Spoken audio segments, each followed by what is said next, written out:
YWCA. We're the women of the world today. YWCA. We got the power. We got the power to change.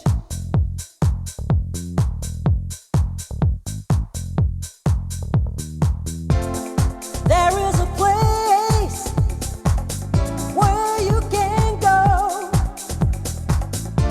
There's always someone to listen to you.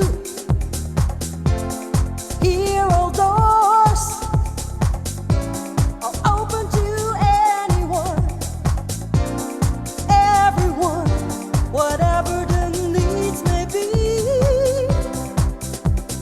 YWCA. We're the women of the world today. YWCA. We got the power. We got the power to change. We got the power to change. Change your style. See through your mind. Discover yourself. Find your strength. Find the power to change. Believe in the power in the woman you are. We got the power to make a change. We got the power to change. YWCA. We're the women of the world today. YWCA. We got the power. We got the power to change. We're the women of the world today. We got the power. We got the power to change. We got the power to change. YWCA. We're the women of today. YWCA. No more running around. YWCA. We're the women of today. YWCA. No more running around. YWCA. We're the women of today. YWCA. No more running around. YWCA. We're the women of today. YWCA. No more running around.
the power to change.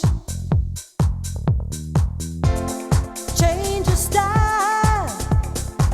See through your mind. Discover yourself. Find your strength. Find the power to change. Believe in the power in the woman you are. We got the power to make a change. We got the power to change. YWCA. We're the women of the world today. YWCA. We got the power. We got the power to change. We're the women of the world today. We got the power. We got the power to change. We got the power to change. YWCA, we're the women of today. YWCA, no more running around. YWCA, we're the women of today. YWCA, no more running around. YWCA, we're the women of today. YWCA, no more running around. YWCA, we're the women of today. YWCA, no more running around.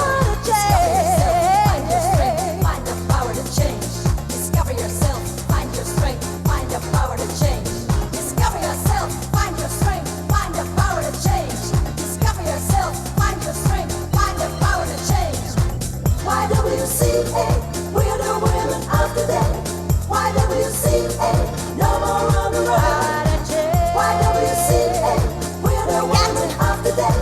YWCA, no more running around. Discover yourself. YWCA, we're the women of today. Discover yourself. YWCA, no more running around. Discover yourself. YWCA, we're the women of today. Discover yourself. We got the power on the run. Discover yourself. We're the women no more. Discover yourself. No more.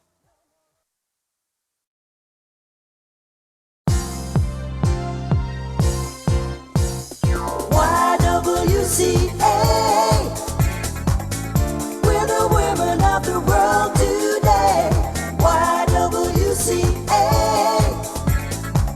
We got the power.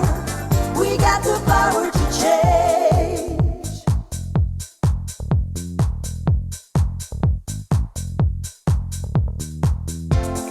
There is a place where you can go. There's always someone to listen to you. Hear all doors are open to anyone, everyone, whatever the needs may be. YWCA, we're the women of the world today.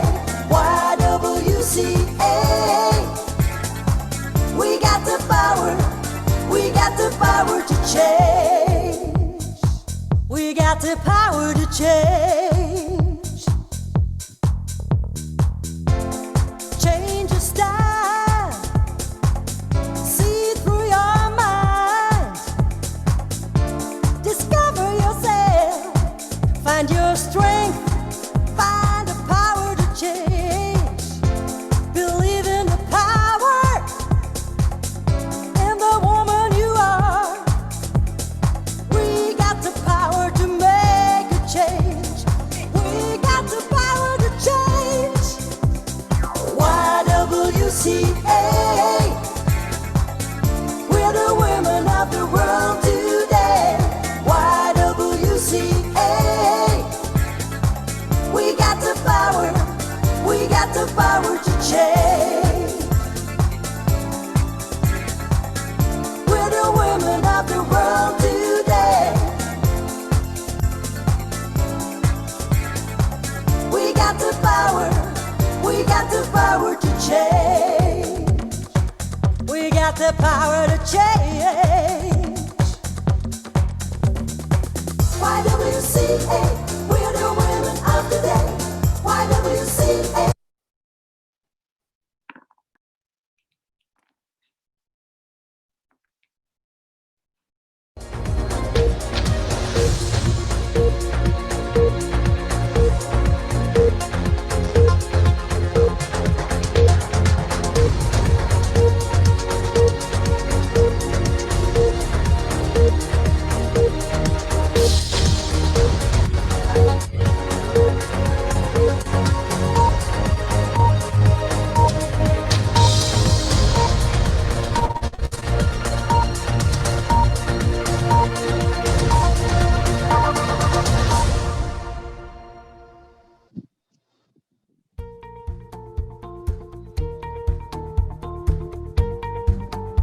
As part of a movement with more than 150 years of experience working directly with women and girls, the YWCA movement aligned its program and activities along with the World YWCA strategic goals to ensure that women, young women, and girls are at the center at their own empowerment and that no one was left behind.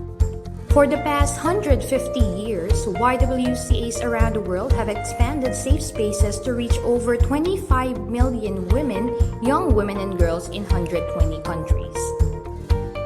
Providing safe spaces to women and girls in the heart of local communities has been a core activity for the Young Women's Christian Association since its founding in 1855 in London and 1926 in the Philippines.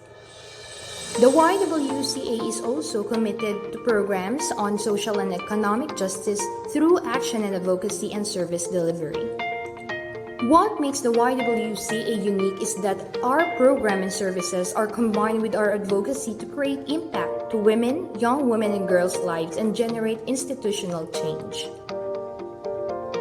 The YWCA of the Philippines headquarters is very visible and accessible. It is located in the heart of Metro Manila and it provides shelter to affected women, young women, and girls in an emergency situation and critical times where safety and privacy are assured. Leadership and participation. The YWCA is committed to empower women, young women, and girls by providing trainings, seminar, and the like to fully equip them in decision-making and bring positive changes in the community. Leadership development and participation opportunities will provide them a chance to equip themselves essential skills and positive transformation.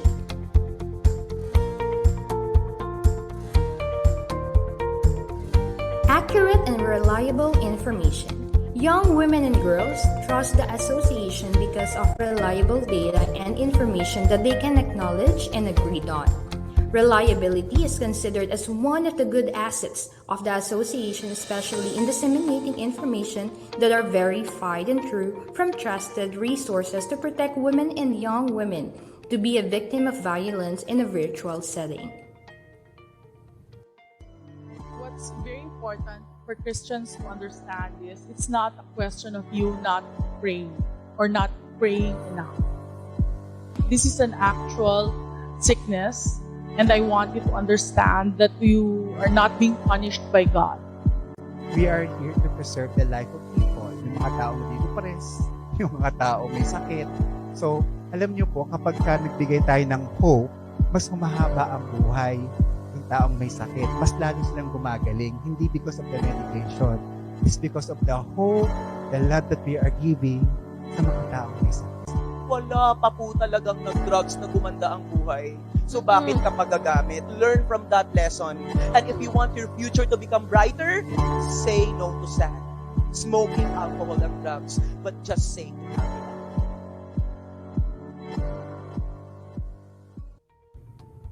Building trust. YWCA is open for every woman, young women, and girls to fulfill the association's goal to develop women as a leader and members in body, mind, and spirit. YWCA have been initiating programs and activities to help boost self-esteem with physical, social, intellectual, moral, and spiritual well-being of women and girls in accordance with the Christian ideals. Furthermore, to build the confidence of members, any sensitive cases or information are confidential in the association.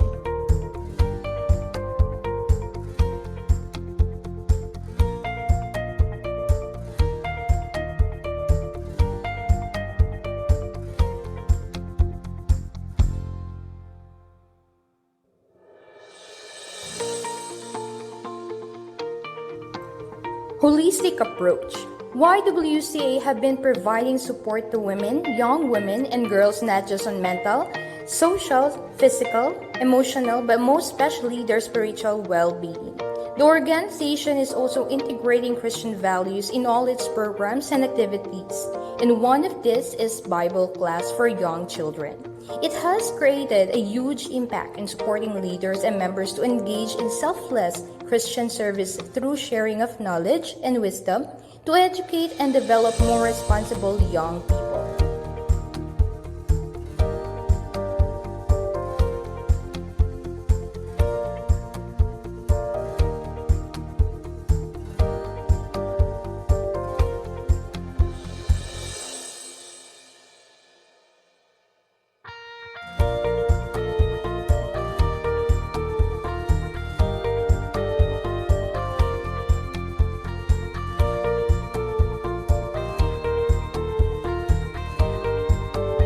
Intergenerational cooperation. National YWCA prepare and develop women by seminars, conferences, and meetings for decision making for responsible participation in all aspects of social, economic, political, and spiritual life, and this is to build and strengthen the institutional capacity of the movement. In line with the World YWCA, the National YWCA have policy making vested on 17 members with 25% young women in National Council headed by the President.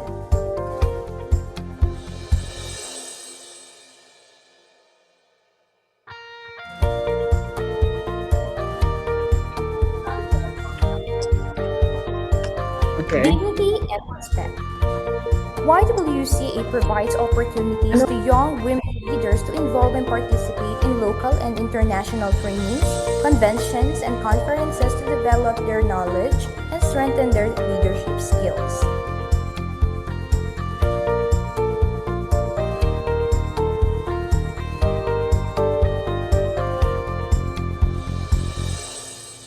Partnership and accountability. The National YWCA is linked with 100 countries around the world through World YWCA, whose headquarters is in Geneva, Switzerland. YWCA have partnership with other organizations like YMCA, GSP, BSP, NCWP, Renewable Energy Coalition, PhilCADSA, DepEd, and FAO Philippines, to name a few. This is to extend the scope of the mission and vision of the organization to achieve with the same goals.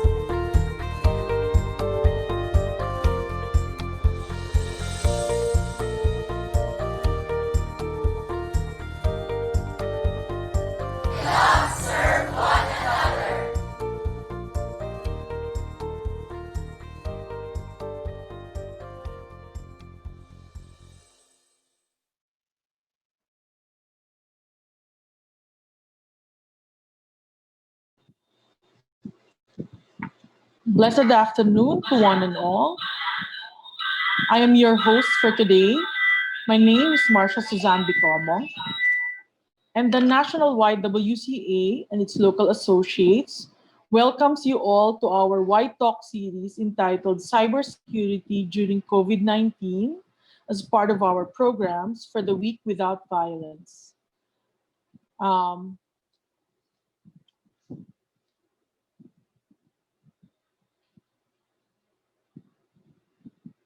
The Worldwide WCA Week Without Violence is an annual global campaign to end the scourge of violence against women, and girls.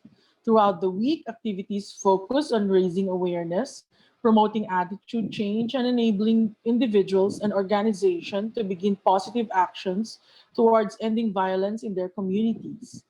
At the global YWCA movement, we believe that this includes enhancing women's voices in decision making, leadership, and peace building, promoting women's economic empowerment, ending violence against women, young women, and girls, and finding new ways for young women to connect, mobilize, and inspire each other so that they can take collective action.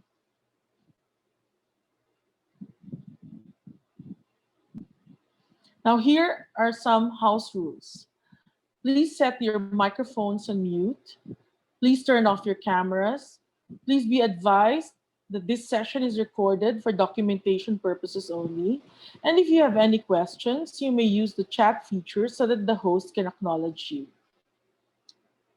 And now, let us listen to our doxology by Miss Nina Krista Haro, three-time champion for Tawag ng Tanghalan, followed by the Philippine National Anthem.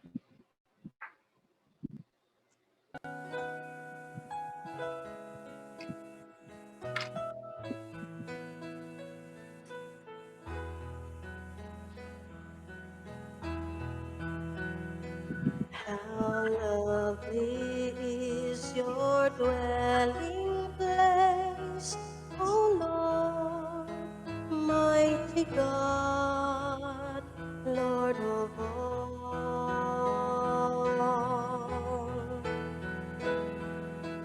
Even the lowly sparrow finds a home for her brood, and the swallows a nest for herself where she may lay her young. In your altars, my King and my God.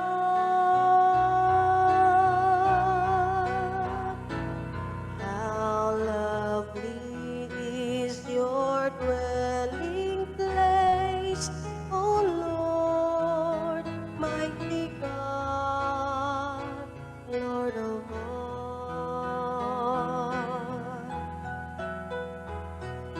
Blessed are they whose dwelling is your own, Lord of peace. Blessed are they refreshed by springs and by rain, when dryness dawns and scourge. Behold my shield, my King, and my God.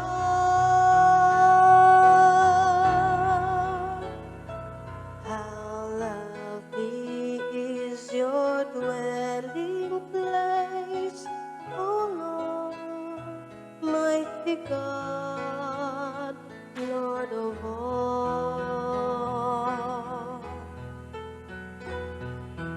I would forsake 1,000 other days anywhere if I could spend one day on your courts, belong to you alone. My strength are you alone, my glory, my King, and my God.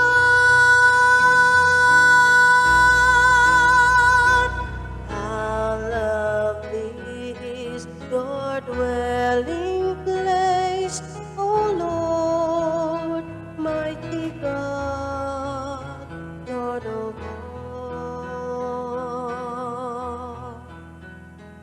How lovely is your dwelling place, O Lord, mighty God, Lord of all.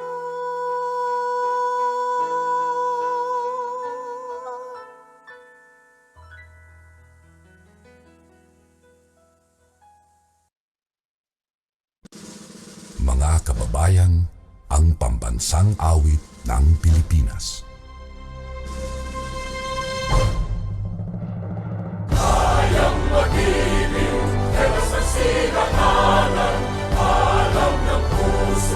Sa titik mo'y buhay, lupang hinirang, tuyang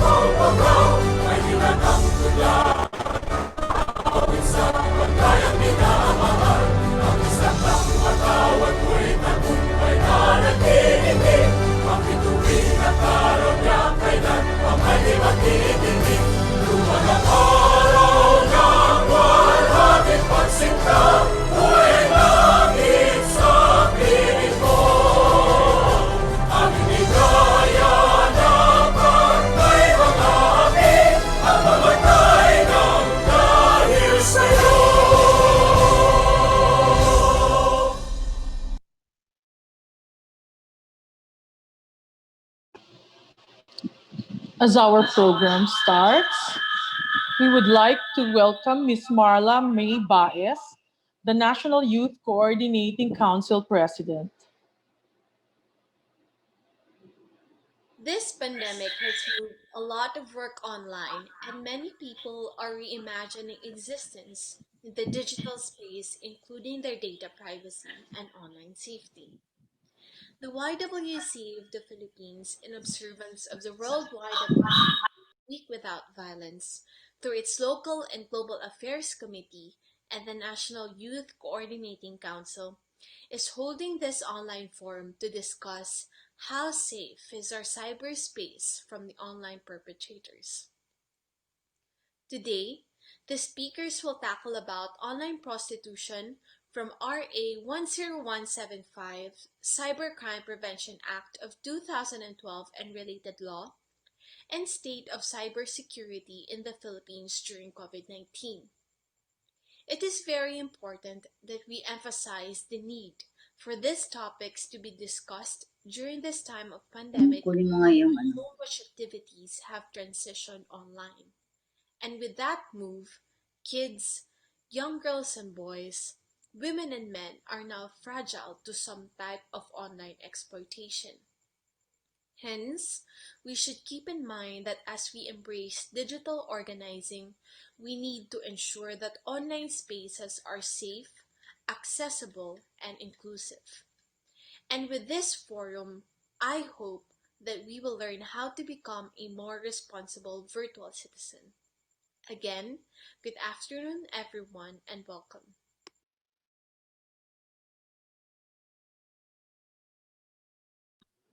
Thank you very much, Ms. Marla May Baez.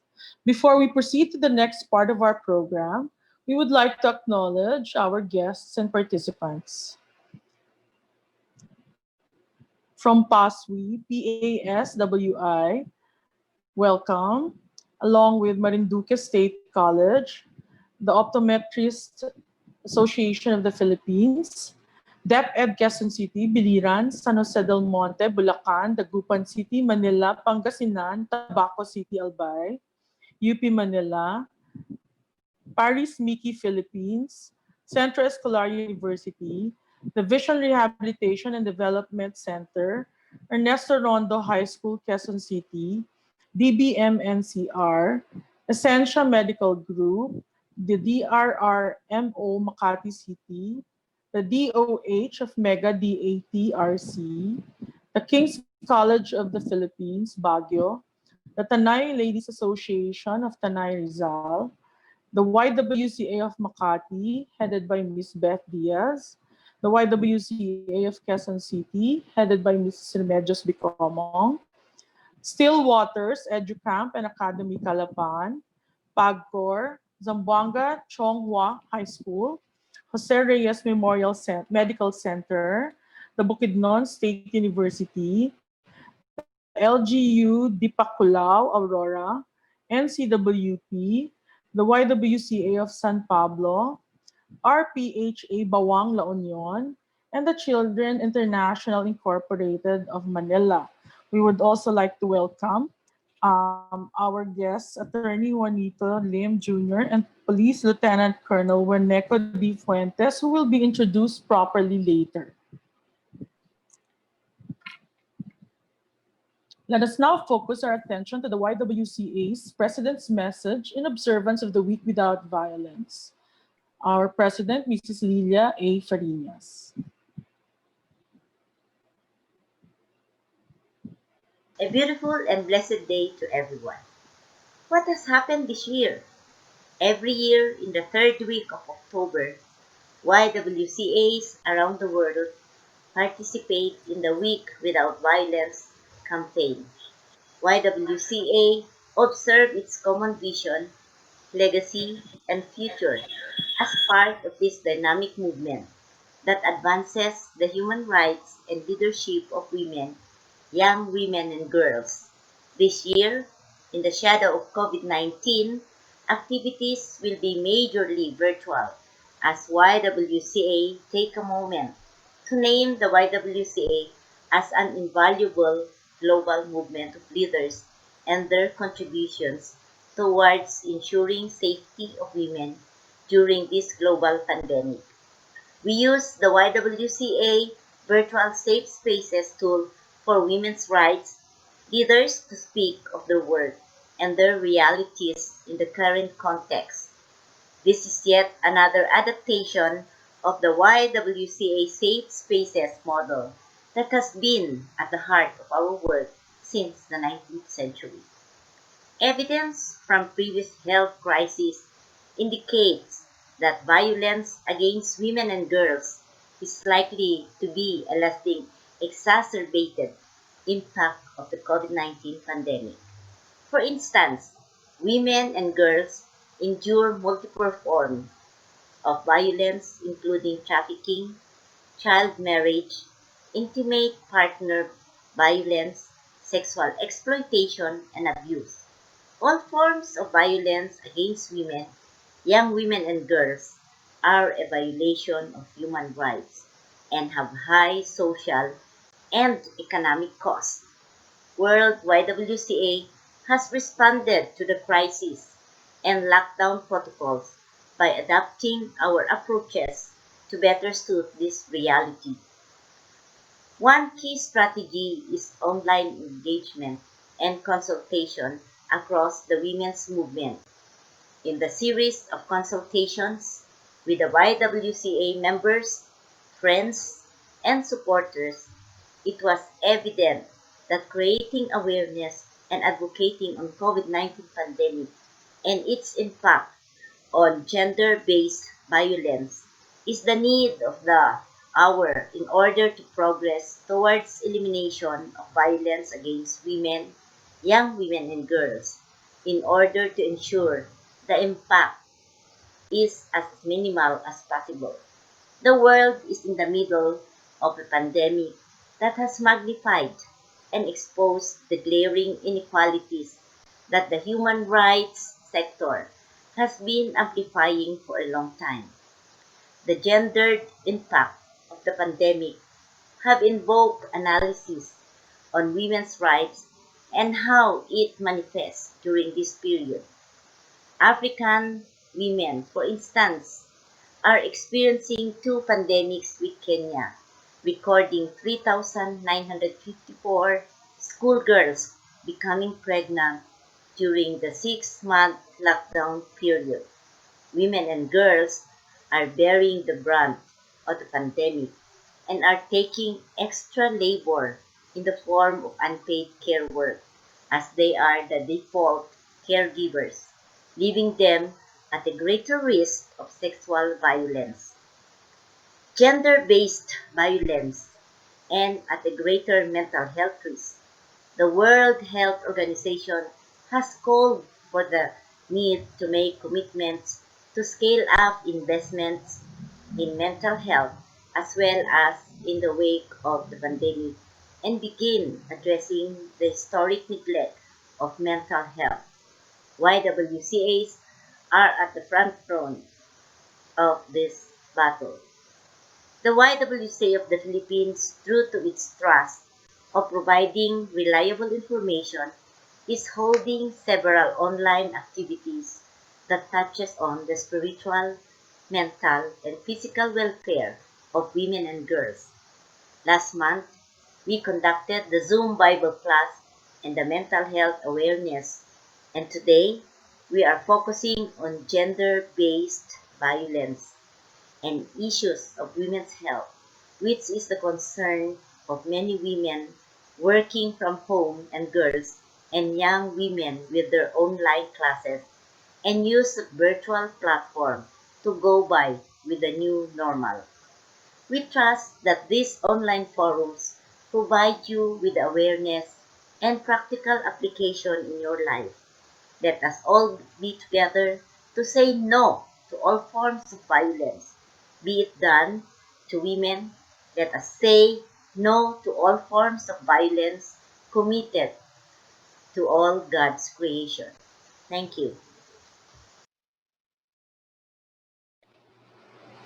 Thank you so much, President Leia. May we now call on our very own National Executive Director, Mrs. Nerissa Villena, to introduce our esteemed speakers for today.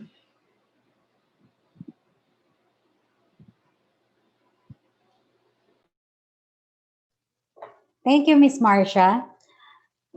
Good afternoon to everyone. Our resource person this afternoon is one of the youth leader I know whose passion to serve other people, especially in the cause of preventing drugs and substance abuse, is beyond question. Mr. Lim finished his law degree from the San Beda College of Law, Manila, and was admitted to the bar in 2007. He obtained his degree in civil engineering from Adamson University and passed the board examination given in 1998. Before starting a law partnership with his colleagues, Mr. Lim joined different reputable law firms. He handled criminal, civil, and administrative litigation and general corporate and commercial practice. His training with these law firms gave Mr. Lim the opportunity to be exposed in diverse aspects of law. Currently, Mr. Lim advises various clients in the field of labor, criminal, civil, and commercial law. He also represents individual and corporate clients before the courts and government administrative agency. And if I may be allowed, siya lang naman po ang legal counsel ni Liza Soberano. Mr. Lim is a member of the Philippine Institute of Civil Engineering and the Philippine Institute of Arbitration. He is currently the managing partner of the Lim and Yutatko Z law firm. Friends, ladies and gentlemen, may I now present Attorney Juanito R. Lim. Thank you, Ateneri. Good afternoon, everyone. Good afternoon. I wasn't properly apprised that this would be a very formal gathering. I've known Ateneri for a very long time. Also, I'd like to take this opportunity to, I don't know if you know Kylie Palillo. She's a very good friend of mine. And I hope she's with us here now, but I hope she's resting in peace. No. Anyway, I was tasked to discuss online prostitution by Ateneri a few days ago. And just before I continue, please, as a personal disclaimer, what I'm about to present is based on my personal research, my understanding of the law, my own interpretation based on what is available on the internet. And these materials are available to all of us, really. You know? So if you have, if I may be committing mistakes along the way, please forgive me. I will try to answer questions also. If I cannot, because of time constraints, I will be leaving my email address to you. You can just send me an email later. No? I'm not sure if I'm allowed to share screen, Ateneri. I think so. Okay, all right. So, okay.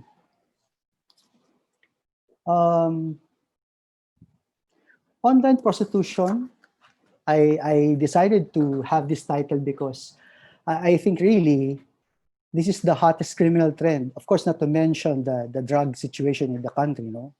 It's always a hot topic, but given the pandemic, most of us are in our respective homes using the internet, right? No?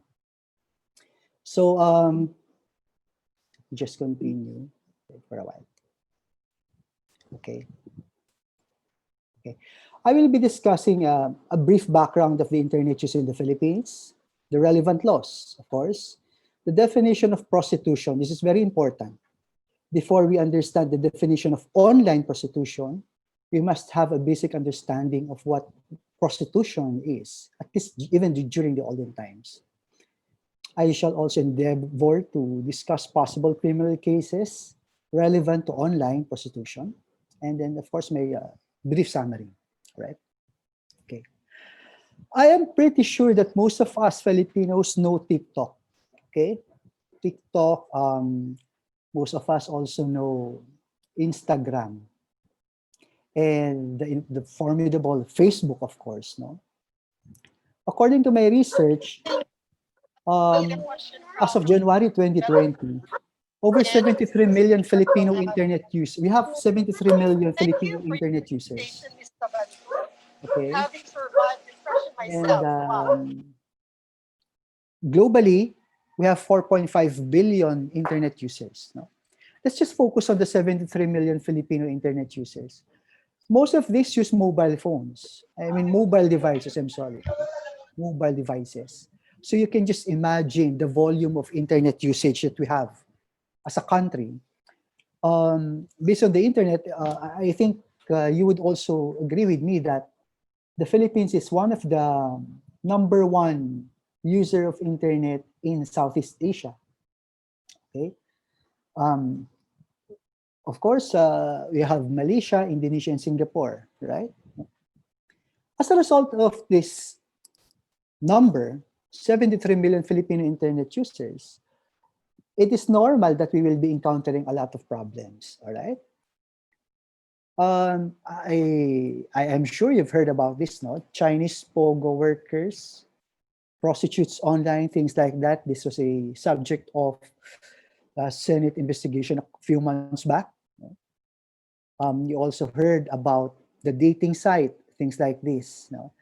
I hope you understand that I cannot access this because this requires a lot of requirements. I understand, no?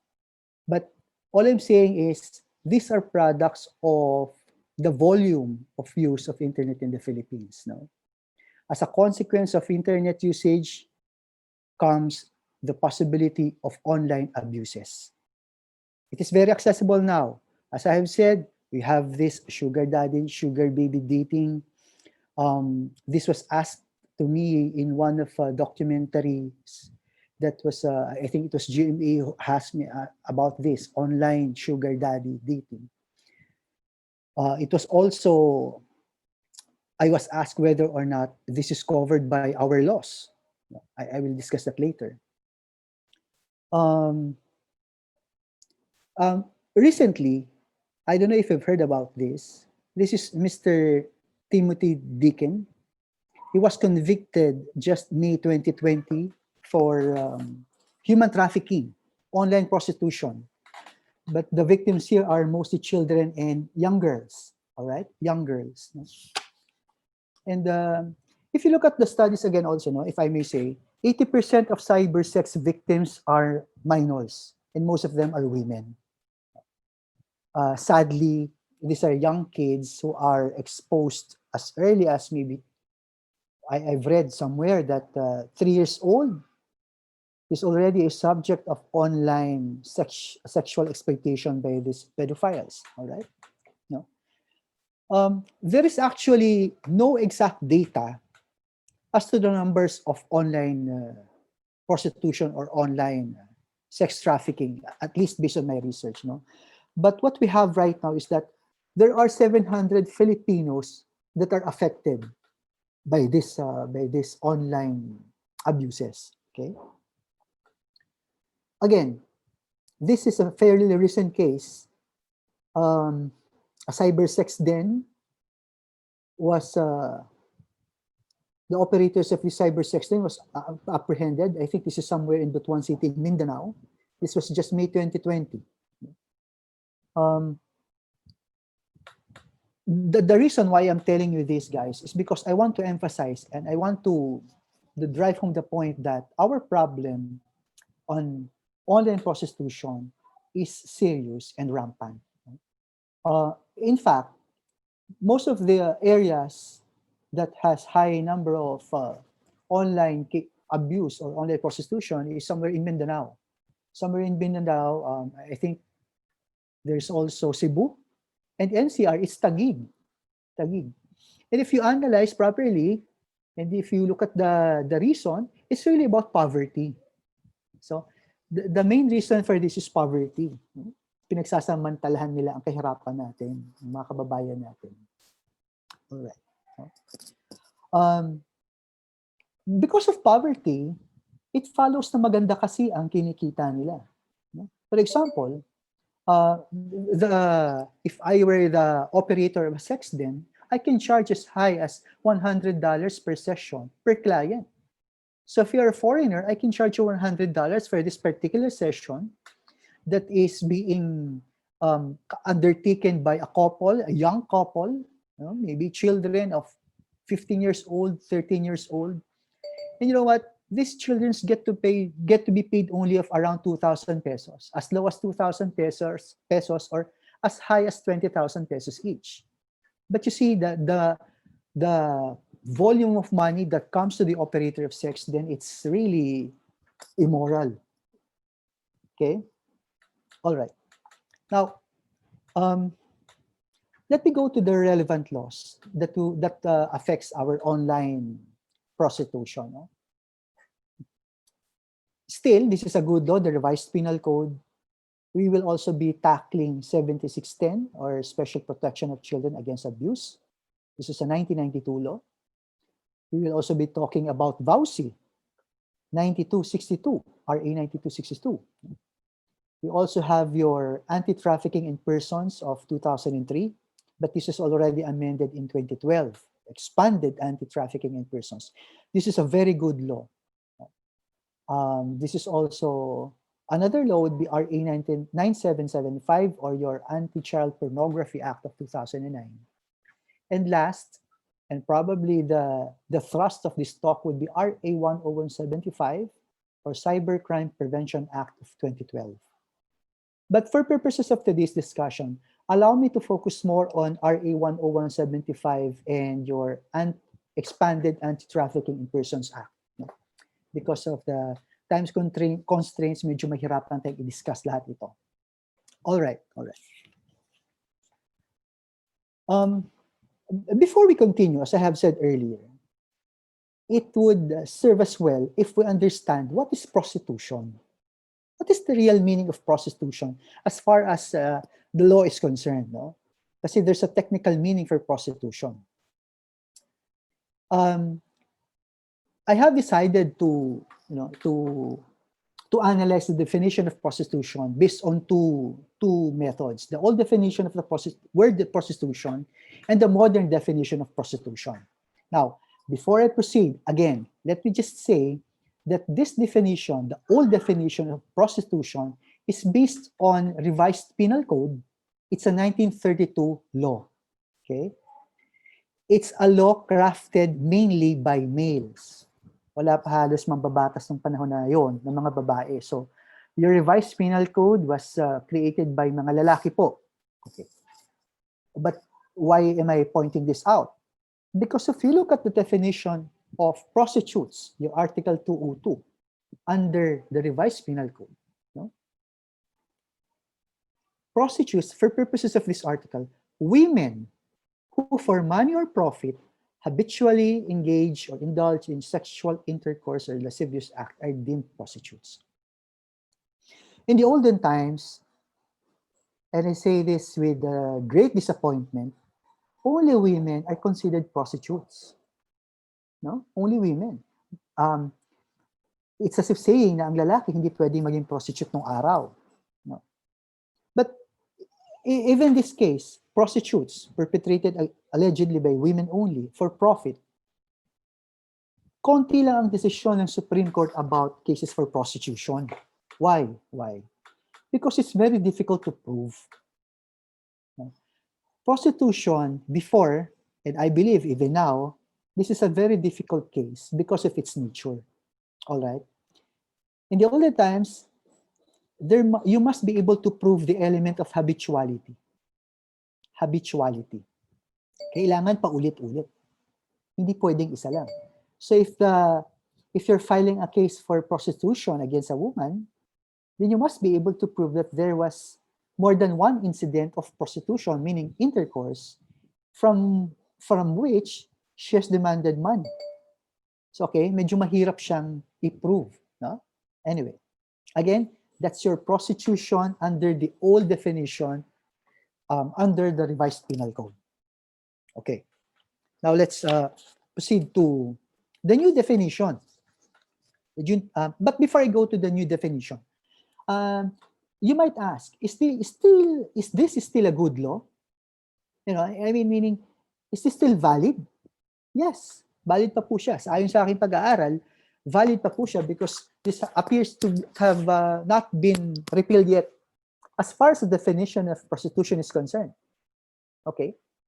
That's why, I don't know if you've heard about it, but there are moves in the Congress asking for the revision of the revised penal code. Kasi medyo masakit talaga ito para sa mga kababaihan. No?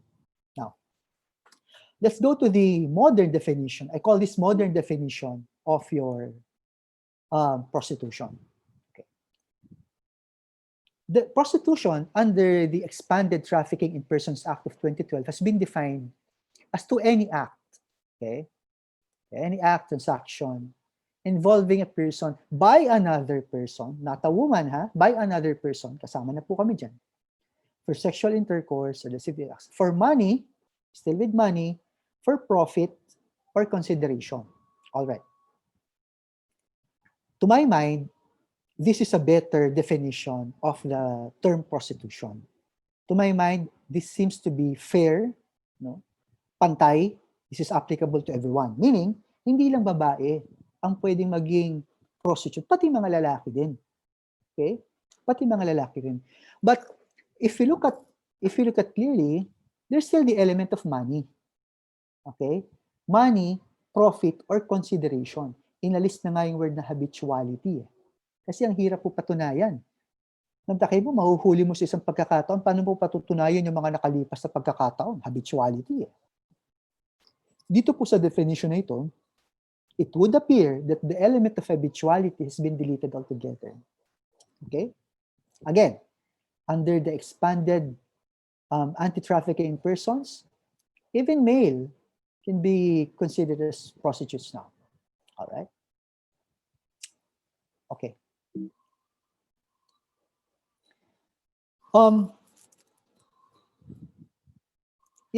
Before I proceed with this online prostitution, what is your online prostitution? Let me just go back a little. No? What if the woman consented to the prostitution? Will she be indicted under your RA 10364 for anti-human trafficking persons? Ha? Pag pumayag ang isang babae, sige, pwede tayo maging prostitute. Maaari ba siyang makasuhan under your RA 10364? Probably no. Probably no. Why? Because under this law, ito napakagandang batas po ito, talagang para sa mga babae ito. Trafficking in persons daw is defined, this refers to recruitment, mahaba pang definition, isi-shorten ko na lang. Refers to recruitment, no? Or receipts of persons with or without the victim's consent or knowledge. Okay? With or without the victim's consent or knowledge. Ibig sabihin, kahit pala ang isang babae ay pumapayag o sumasang-ayon sa prostitution under this law, a person o yung gumawa ng panluloko sa kanya o pagbabayad o pag-aabuso sa kanya may still be held liable for trafficking. Okay? Pag binasa mong batas, taking advantage of the vulnerability of a person, okay, pagsasamantala sa kahinaan, maaari kang may be held liable, but not the woman. Okay. Just a short background, no? If you look at the law, especially yung mga batas natin ngayon, no? Medyo modernistic ang approach. They look at poverty. Being poor is not a crime. But taking advantage of our poor fellow men, less fortunate fellow men, now that is a crime.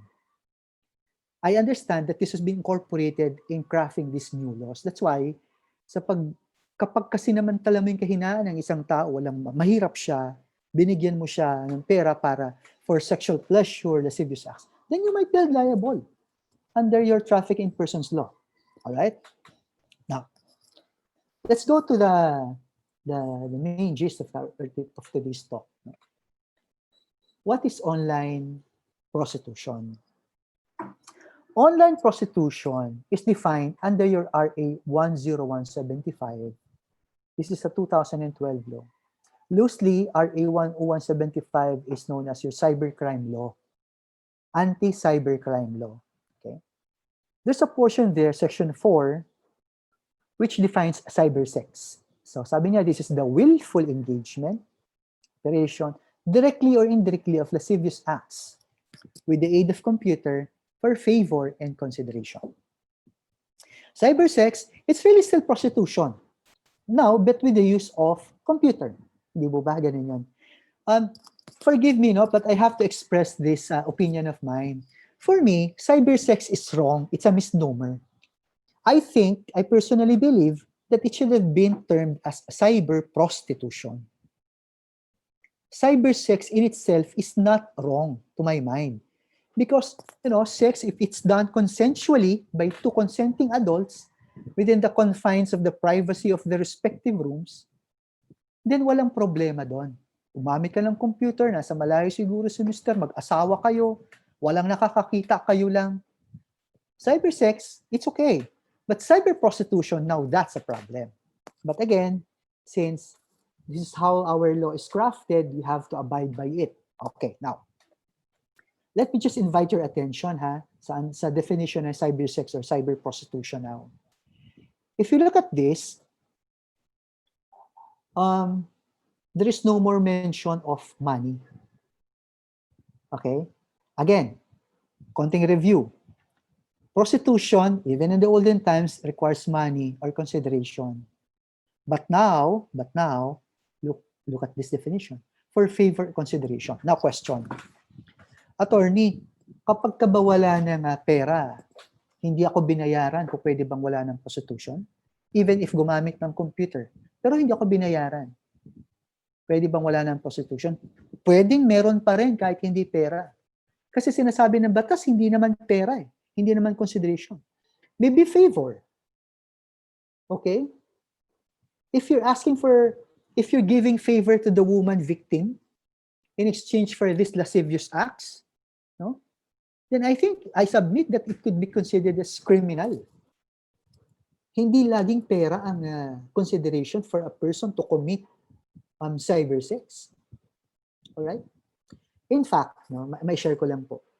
Even if you look at your vowsilo, itong vowsilo na ito, talagang sa aming mga lalaki, maging mga kliyente namin, hirap na hirap ang mga lalaki sa vowsilo. Kasi minsan doon, hindi mo naman kailangan ng pera to commit a crime against a woman or her child. You see? Nabanggit ko lang dito because it would seem that the law has evolved. There can still be cybersex or cyber prostitution even without directly giving money. Directly giving money. No?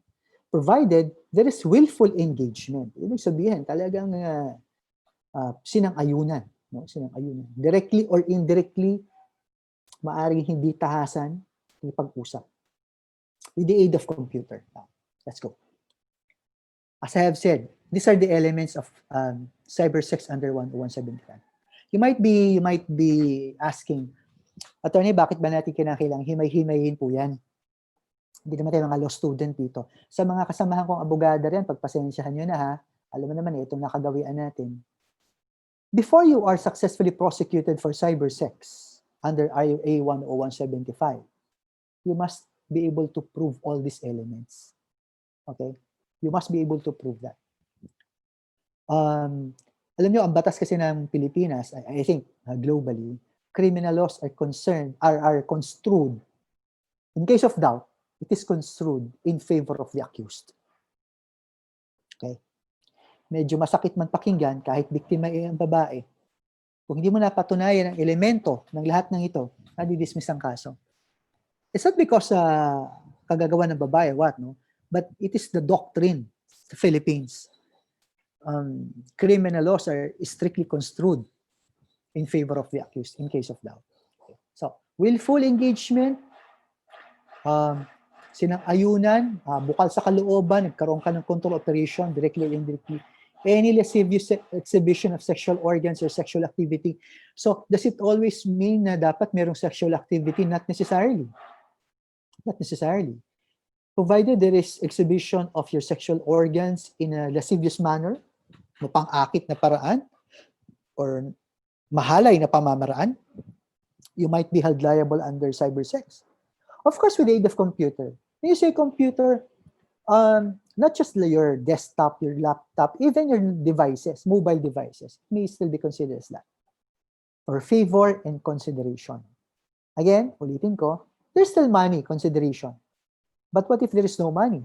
Instead of money, you're giving favor sa isang babae para gawin ang isang bagay na yun. Yes, to my mind, you can be held liable under your RA 10175. Cyber sex. All right. Now, this is a question. What if, attorney, cyber sex is done just for fun? Just for fun. Kamakailan may lumapit pong isang kaso sa akin, ang magulang ng mga bata eh. Sabi nga nila, nagkaroon ng anak nila, babae, nagkaroon ng kaibigang lalaki, nagkaroon ng cellphone, nagpalitan, nagpicturan. Paano po ba maaari nating gawing kaso? No? Sabi ko, nagkaroon ba ng ano dito? May pabor ba? May palitan ng pera? Kasi kung gano'n, alam ko ng cybersex, no? But there was none. There was none. Of course, there are still cases that may be filed, no? But definitely not under RA 10175 under your cybersex because there was no favor involved. Okay? Okay. If a person engages in online prostitution, what are the possible cases na pwedeng isampa sa kanya? What are the possible cases? Okay? RA 7610, special protection for your children against abuses. 7610. Pambata po ito, below 18 years of age. Okay? Pwede siya dyan. RA 9262, your VAUSI law. VAUSI law. Madalas ginagamit ng mga kababaihan to laban sa mga mapang-abusong asawa o boyfriend. Aanakan ka lang, sasaktan ka, iiwanan ka, pagpapalit ka, kawawa kaming mga lalaki dito. Okay? Of course, you have your 10364. This is the expanded human trafficking law. This is a very, very harsh law para sa mga masasamang tao. Personally, I agree. Matagal na ito. This should have been done earlier. This should have been done earlier, way back. Medyo talagang delay tayo dito sa Pilipinas. This is a very tough law, maximum of 20 years and a fine of 1 to 2 million. And most importantly, you have your 10175 or your cybercrime law, anti-cybercrime law. Let me just go back a little regarding the penalties. No? We don't have to memorize the penalties naman. No? Even myself, as a lawyer, I don't really memorize penalties. No? Periods lang tinatandaan ko. 7610, walang problema yan. 20 years, 1D to 40 years. Reclusion perpetua raw kasi. Maximum. Reclusion perpetua. VAUSI, 6 years, 1D to 12 years. You might ask, attorney, bakit may 1 day pa? And the purpose of the law there is so that if the imposable penalty is 6 years and above 6 years, you will not be eligible for probation. Meaning, you will really have to serve your sentence. Hindi ka pwede mag-probation. Okay? Again, human trafficking, maximum of 20 years and a fine of 1 to 2 million pesos. Let me just go back a little to my earlier discussion regarding the conviction of certain Timothy Deakin. This just May 2020. He was in Pampanga. This was the penalty meted to him by the Pampanga court, maximum of 20 years. No? And, itong pagkakahuli dito ni Deakin, according to the news articles now, this is in fact a collaboration of different law enforcement agencies all over the world. If I'm not mistaken, Mr. Deakin was apprehended through the information provided by the FBI. Okay, provided by the FBI.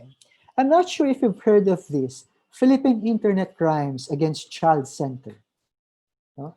This is a fairly recent organization. It's a collaboration of international law enforcement agencies. I think this is they came from Australia, from Britain. They joined the Philippine Internet Crimes. No? Of course, since nasa Pilipinas tayo, the PNP spearheads this. But I understand that the purpose of this is to address online prostitution, especially those perpetrated by pedophiles. Why? You know for a fact that since we are living in an internet age already, it's really very difficult to prosecute online prostitution. Okay? The operation is done in the Philippines or other poor nations. The viewers or the clients are based in Europe, a very rich country. a very rich country. It's very difficult. And most of the time, since it's online, these operations are done stealthily, meaning tahimik na tahimik lang. But with the advent of technology, these law enforcers, especially those from the US, nalalaman nila, napipinpoint nila. I don't know how they do it, no? Pero nalalaman nila kung nasaan yung area, kung saan nagaganap ang mga bagay-bagay. It's a very good thing. Okay, let me continue lang.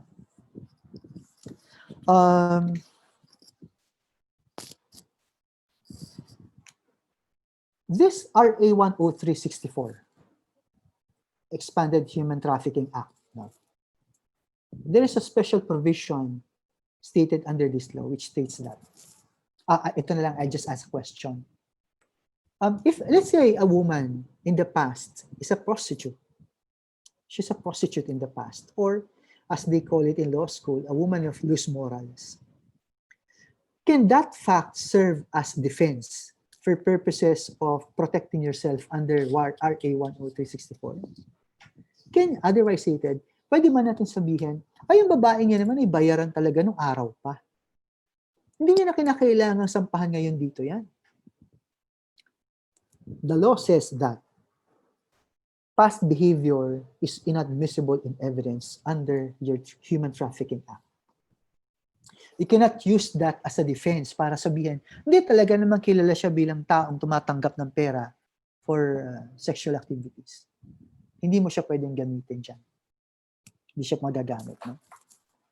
I think the reason is very obvious. As the definition of trafficking in person states, with or without the consent of that person, you cannot take advantage of that. Mahirap na nga yung tao, pinagsamantalahan mo pa. So you cannot use that daw.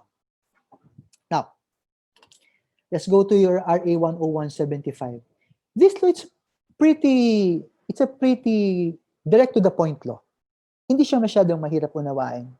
Itong RA 10175, online prostitution, cybersex, hindi siya mahirap. You use a computer, there's some sexual act being done there, nagbayad ka or you ask for a favor, then you might be held liable for online prostitution. No?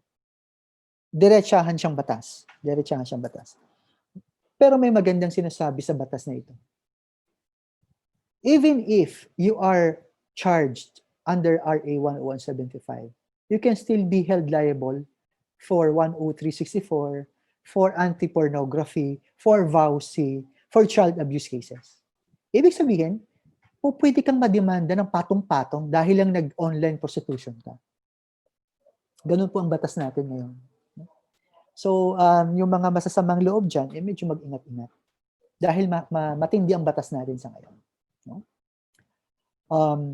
For purposes of this discussion, online prostitution or cybersex is primarily, its primary law is your RA 10175.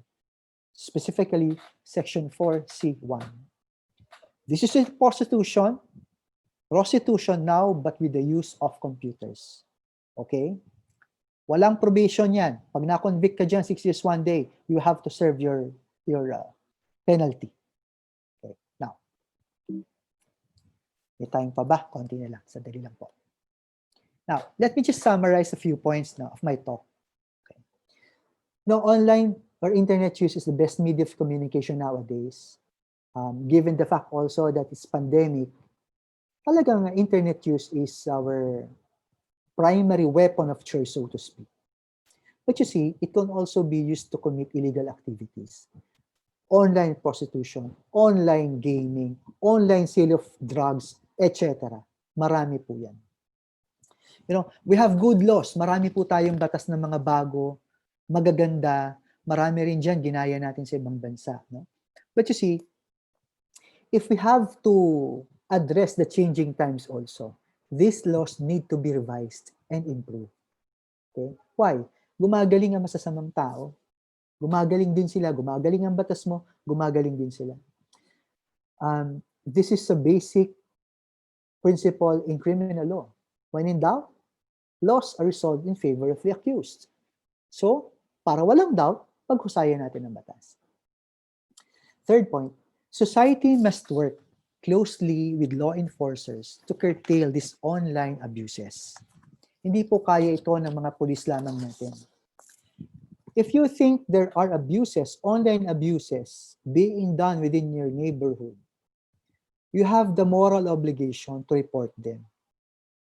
If you love your mother, if you love your sisters, your children, it is your moral obligation to report and to curtail these online abuses. Mahirap po kasi siya. Mahirap siya, hindi siya madaling matukoy. Wala pa po tayo ganun, sa ganung antas ang Pilipinas. No? And last point, no, vigilance is key. Not continued vigilance, I mean. Not just vigilance, but continued vigilance. Kailangan patuloy tayong nagmamatsyag. If you want to, kung gusto nating talunin, ito masasamang loob na ito. We have to guard our families, our mothers, the women in the family continuously. Okay? They say na nagbago na raw ang panahon. That slavery no longer exists, no? But I think slavery still does exist. And sadly, most of the victims are still women and children. Nagbagong panahon, there are changes on how we commit the crimes, but the victims are still the same. Hindi pa rin po nagbabago. Maraming babae pa rin po ang lumalapit sa amin sa opisina. Professionals, no? Biktima sila ng kaharasan, iba't ibang uri ng kaharasan. Okay? Now, as I have said earlier, being poor by itself is not a crime. It is not a crime. So, we have good laws, and these laws are primarily intended to protect our women and children. But I have to repeat, we also have to do our part. Okay? Diyan po natatapos ang aking 20-minute discussion. If you have questions, please go ahead. I still have a few minutes to spare. Please go ahead. If not, you have my email address naman po. You can just email me. It's okay. All right. Due to time constraints, we will now have an open forum with regards to Attorney June Lim's discussion on online prostitution from RA 10175, the Cybercrime Prevention Act of 2012, and related laws. It is my honor to introduce our moderator for today. She is the current chairperson of the National Leadership Training Committee, the sitting president of the YWCA of Marikina, and the chairperson of our Legal and Ethics Committee, our very own Attorney Benvenida A. Gruta. Hello, ma'am. Good afternoon. Good afternoon, Attorney Lim. Good afternoon, ma'am. Opo. Yes, although I have certain questions here, dali, nawala tayo. Para ako magre-recite sa law school nito kay Attorney Gruta. Hindi naman po, although I have some questions Yes, ma'am. here, Go ahead. hindi po siya tungkol sa cybersex or online prostitution. Sige po, ma'am. Hindi siya... So I would like to ask our participants,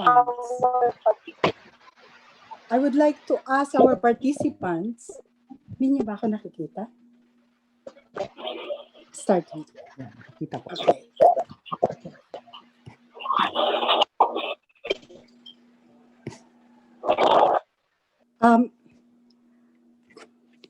Madam Bicomong, do you have a question for Attorney Lim?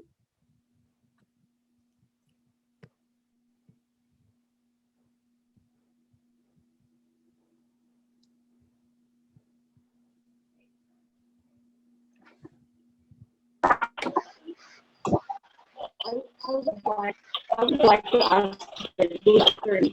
If there has been any in the history of Philippines, all the laws that were instituted. Has there been a case like a prostitute got several punishments year after the other because of the same career, if you can call it that? Has there been any?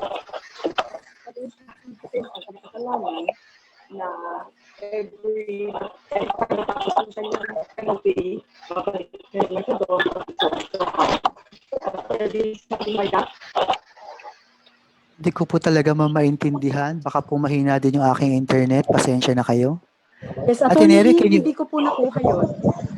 Ako din eh. Ano bang Choppy pangtanong po ni yung ma'am? kanyang sentences. Opo. Ano po kaya yung tanong ni Miss Bicomong? Can you hear me now? Madam, can you use the microphone used by Marcia?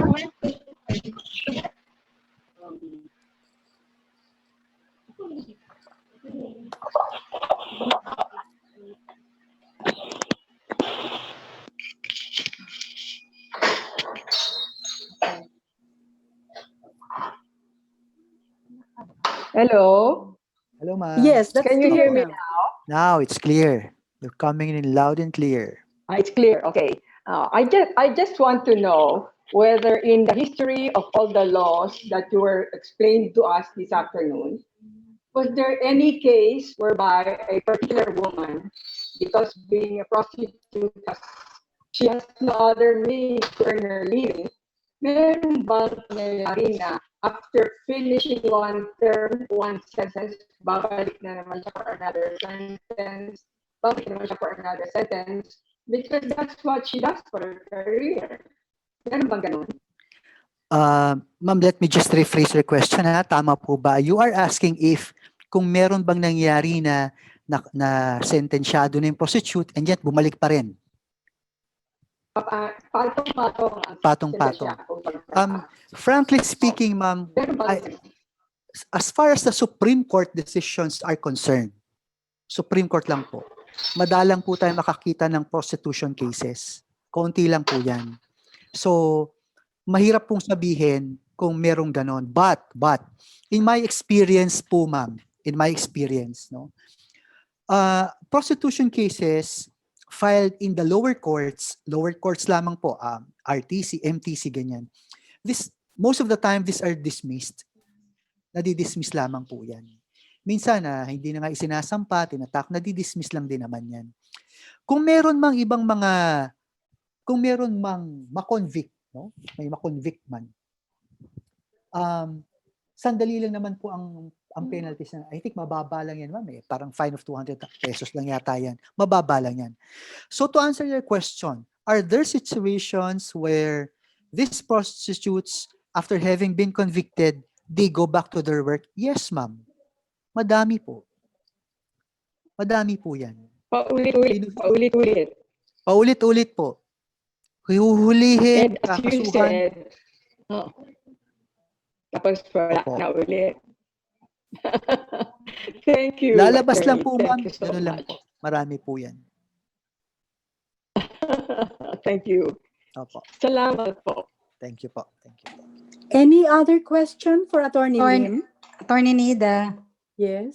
may question po dito. What if parents ang nag-aalaw na mag-engage sa prostitution yung anak nila? May liability din po ba ang magulang? Oh yes. Opo. Opo. Malaki ang liability. Hindi po absuelto ang mga magulang ngayon dyan. Criminally, they may be held liable. In fact, marami po tayong cases, if you just look at the internet, the perpetrators are parents, lalo na yung sa mga far-flung areas natin sa probinsya. Mga magulang. Because the reason is simple. Hindi naman po nila nahahawakan yung anak ko eh. Sa computer lang naman. Hindi naman nila nakukuha na, there's no physical contact. Marami pong ganyan.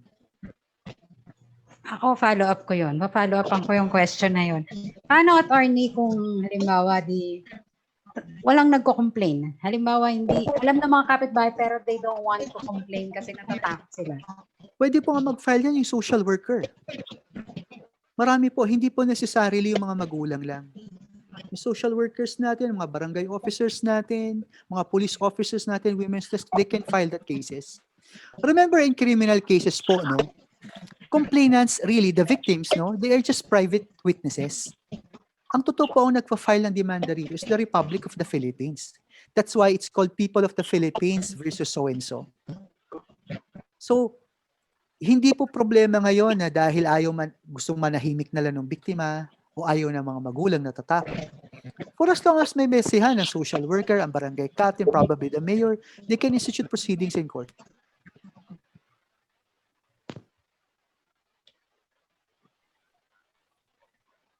Any other question for Attorney Lim?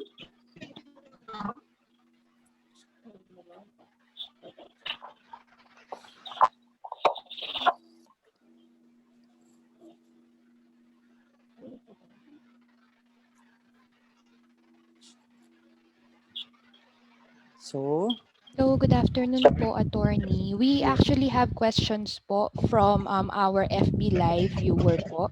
Question po is, what is the difference po ng prostitution and sex work? prostitution and sex work. Prostitution and sex work. Frankly speaking, I cannot say what's the difference. Frankly speaking, I haven't seen the technical or the legal definition of sex work sa batas. Prostitution na meron tayo, trafficking in persons. But to my mind, as a layman, not just as a lawyer, no, hindi ko ibabase sa batas ito, I would think na hindi na sila nagkakalayo. For the simple reason that prostitution entails asking for money or consideration. And I would surmise that cyber sex or sex work would also require payment in exchange for sexual pleasure or lascivious acts. So, I think kung meron man pagkakaiba, kaunti na lang. To my mind, they're almost the same.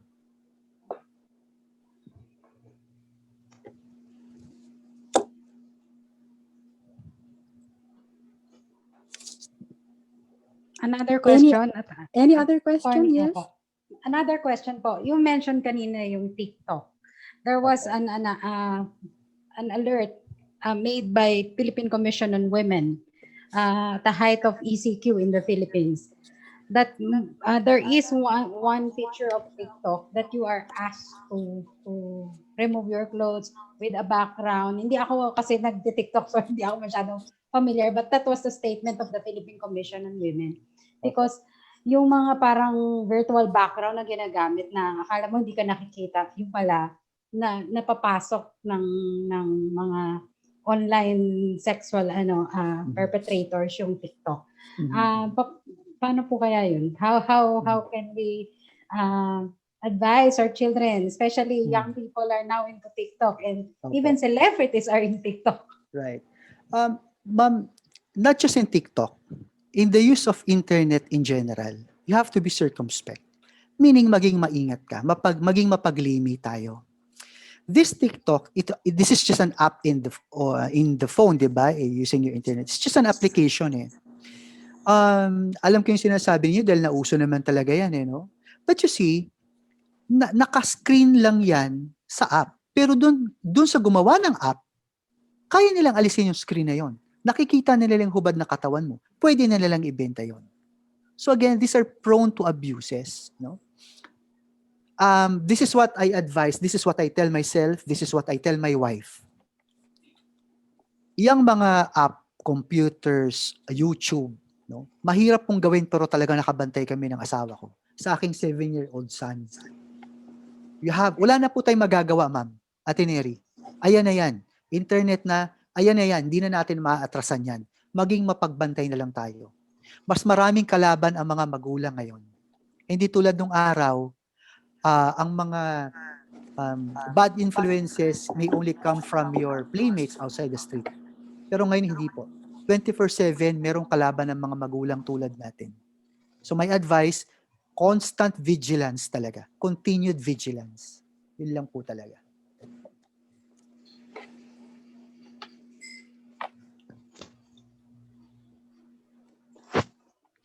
May Any question other po sa chat. question? May question Yes. po sa chat box. All right. Can prostitution be considered a culture in a... Another question po from FB Live. Can prostitution be considered a culture in a box?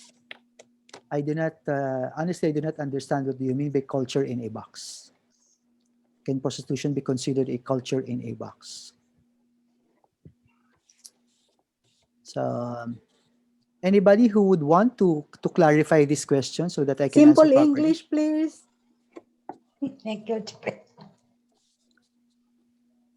Si Jessica, tanungin natin si Jessica. What do you mean by culture in a box, Jessica? Baka magkamali ako ng sagot kasi. Okay. Any more questions? Baka meron po kayo while we are waiting.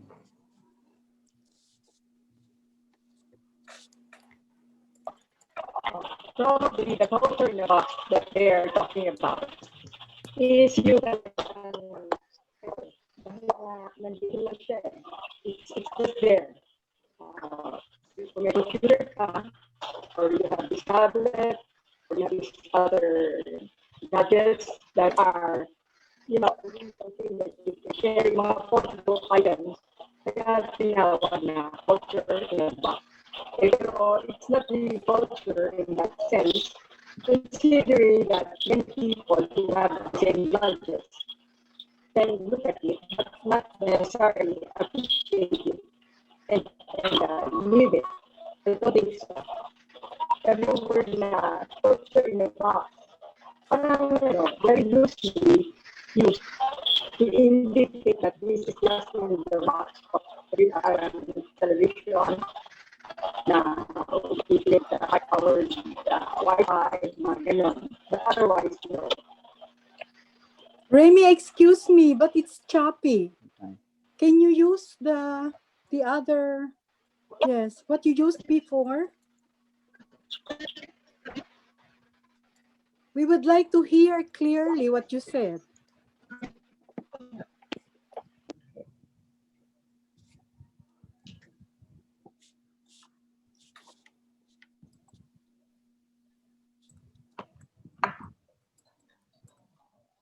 Can you hear me now? Yes. Is that clear? Clear na ba? Clear na. Yes, ma'am. Opo. It's clear?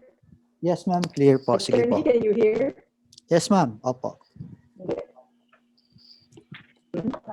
You can hear? Apo, ma'am. Okay na? Apo, sige po. Go ahead, Okay Remy. na. Alright. Parang I'm feeling po, tinawag lang na culture in a box. Dahil yung everything that is happening in prostitution is already in, parang sabihin ng television or di kaya computers, and they are, the usual size of a box. They're not really that big.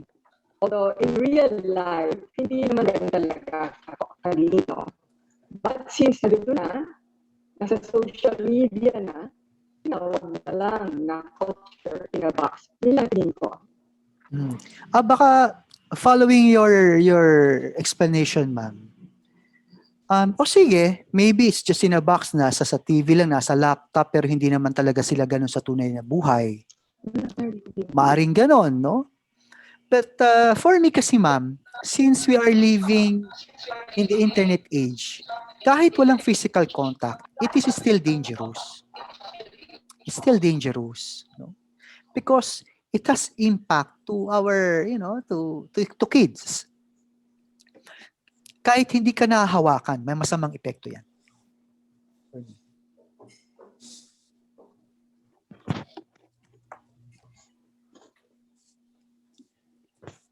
Toyni, may question pa po sa FB. Okay, can you please read, Neri? Apo. Totoo po ba na yung mga online prostitution operator dito sa Pilipinas is run by International Online Prostitution Syndicate? I would think our police officers would be the better person to answer that, ma'am, because I don't have data addressing that question. I agree. So I think we are getting ready for the state of cybersecurity in the Philippines. All right. Sige po. Yes. Thank you, Okay. Attorney June. Thank you, ma'am. Thank you, everyone. Thank you for your time. Attorney Lim. Thank you for inviting me over. I hope I can join you again in the future. Yes. Sige po. Thank you. Thank you.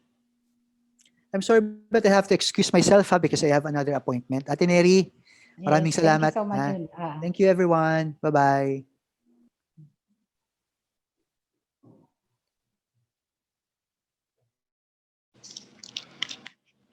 That was our esteemed guest, Attorney Lim. And now for the introduction of our second speaker, here is our National Executive Director, Mrs. Nerissa Villena. I don't know if nandito na si... andito na siya. Yes, nandito na Okay. po.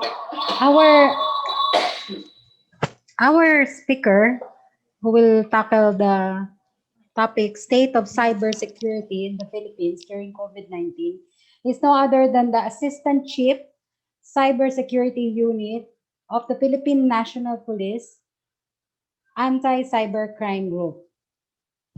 Let's all welcome Police Lieutenant Colonel Weneco D. Fuentes.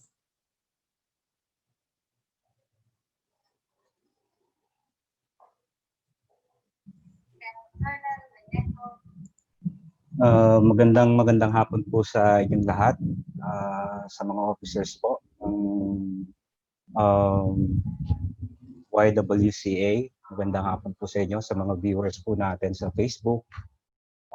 Magandang hapon po sa inyong lahat. At actually, this task was given to me just yesterday afternoon. And I was really cramming up because marami pa rin po akong ibang ginagawa.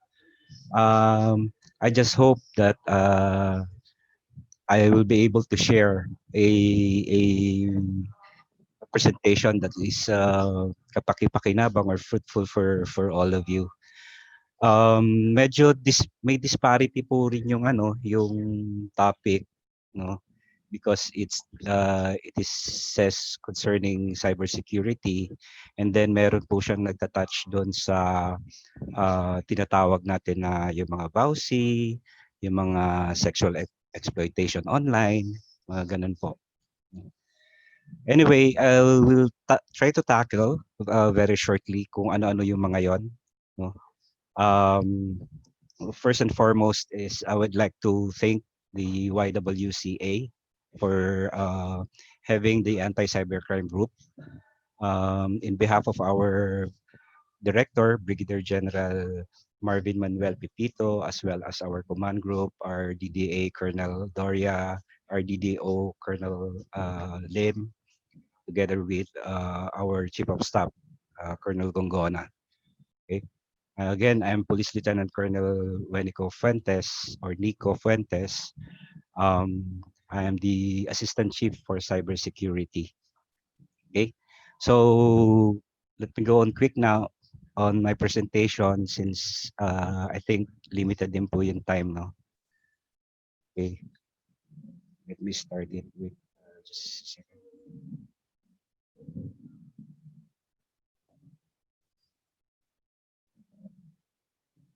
Okay, can everyone see my presentation, ma'am? Can you see it? Yes po. Okay. And my voice is clear? Yes, sir. It's very clear. Okay, ma'am. Thank you po. So, I would just like to give a brief background, no, dun sa anti-cybercrime group. Mamadilingin ko lang po siya para makapunta na po tayo agad sa main topic natin. This is ACG is in perspective with RA 10, or the passing of RA 10175, the Cyber Crime Prevention Act of 2012. It says there that there should be a dedicated unit for the PNP and the NBI to have a focused anti-cybercrime unit. Okay? So, yan po yung mga function namin. Then this our organizational structure. Then ito, gusto ko lang pong bigyan ng emphasis kasi nakita ko po dun sa Facebook Live nyo at saka dun po sa mga nag-question, no, na meron pong mga taga-iba-ibang region.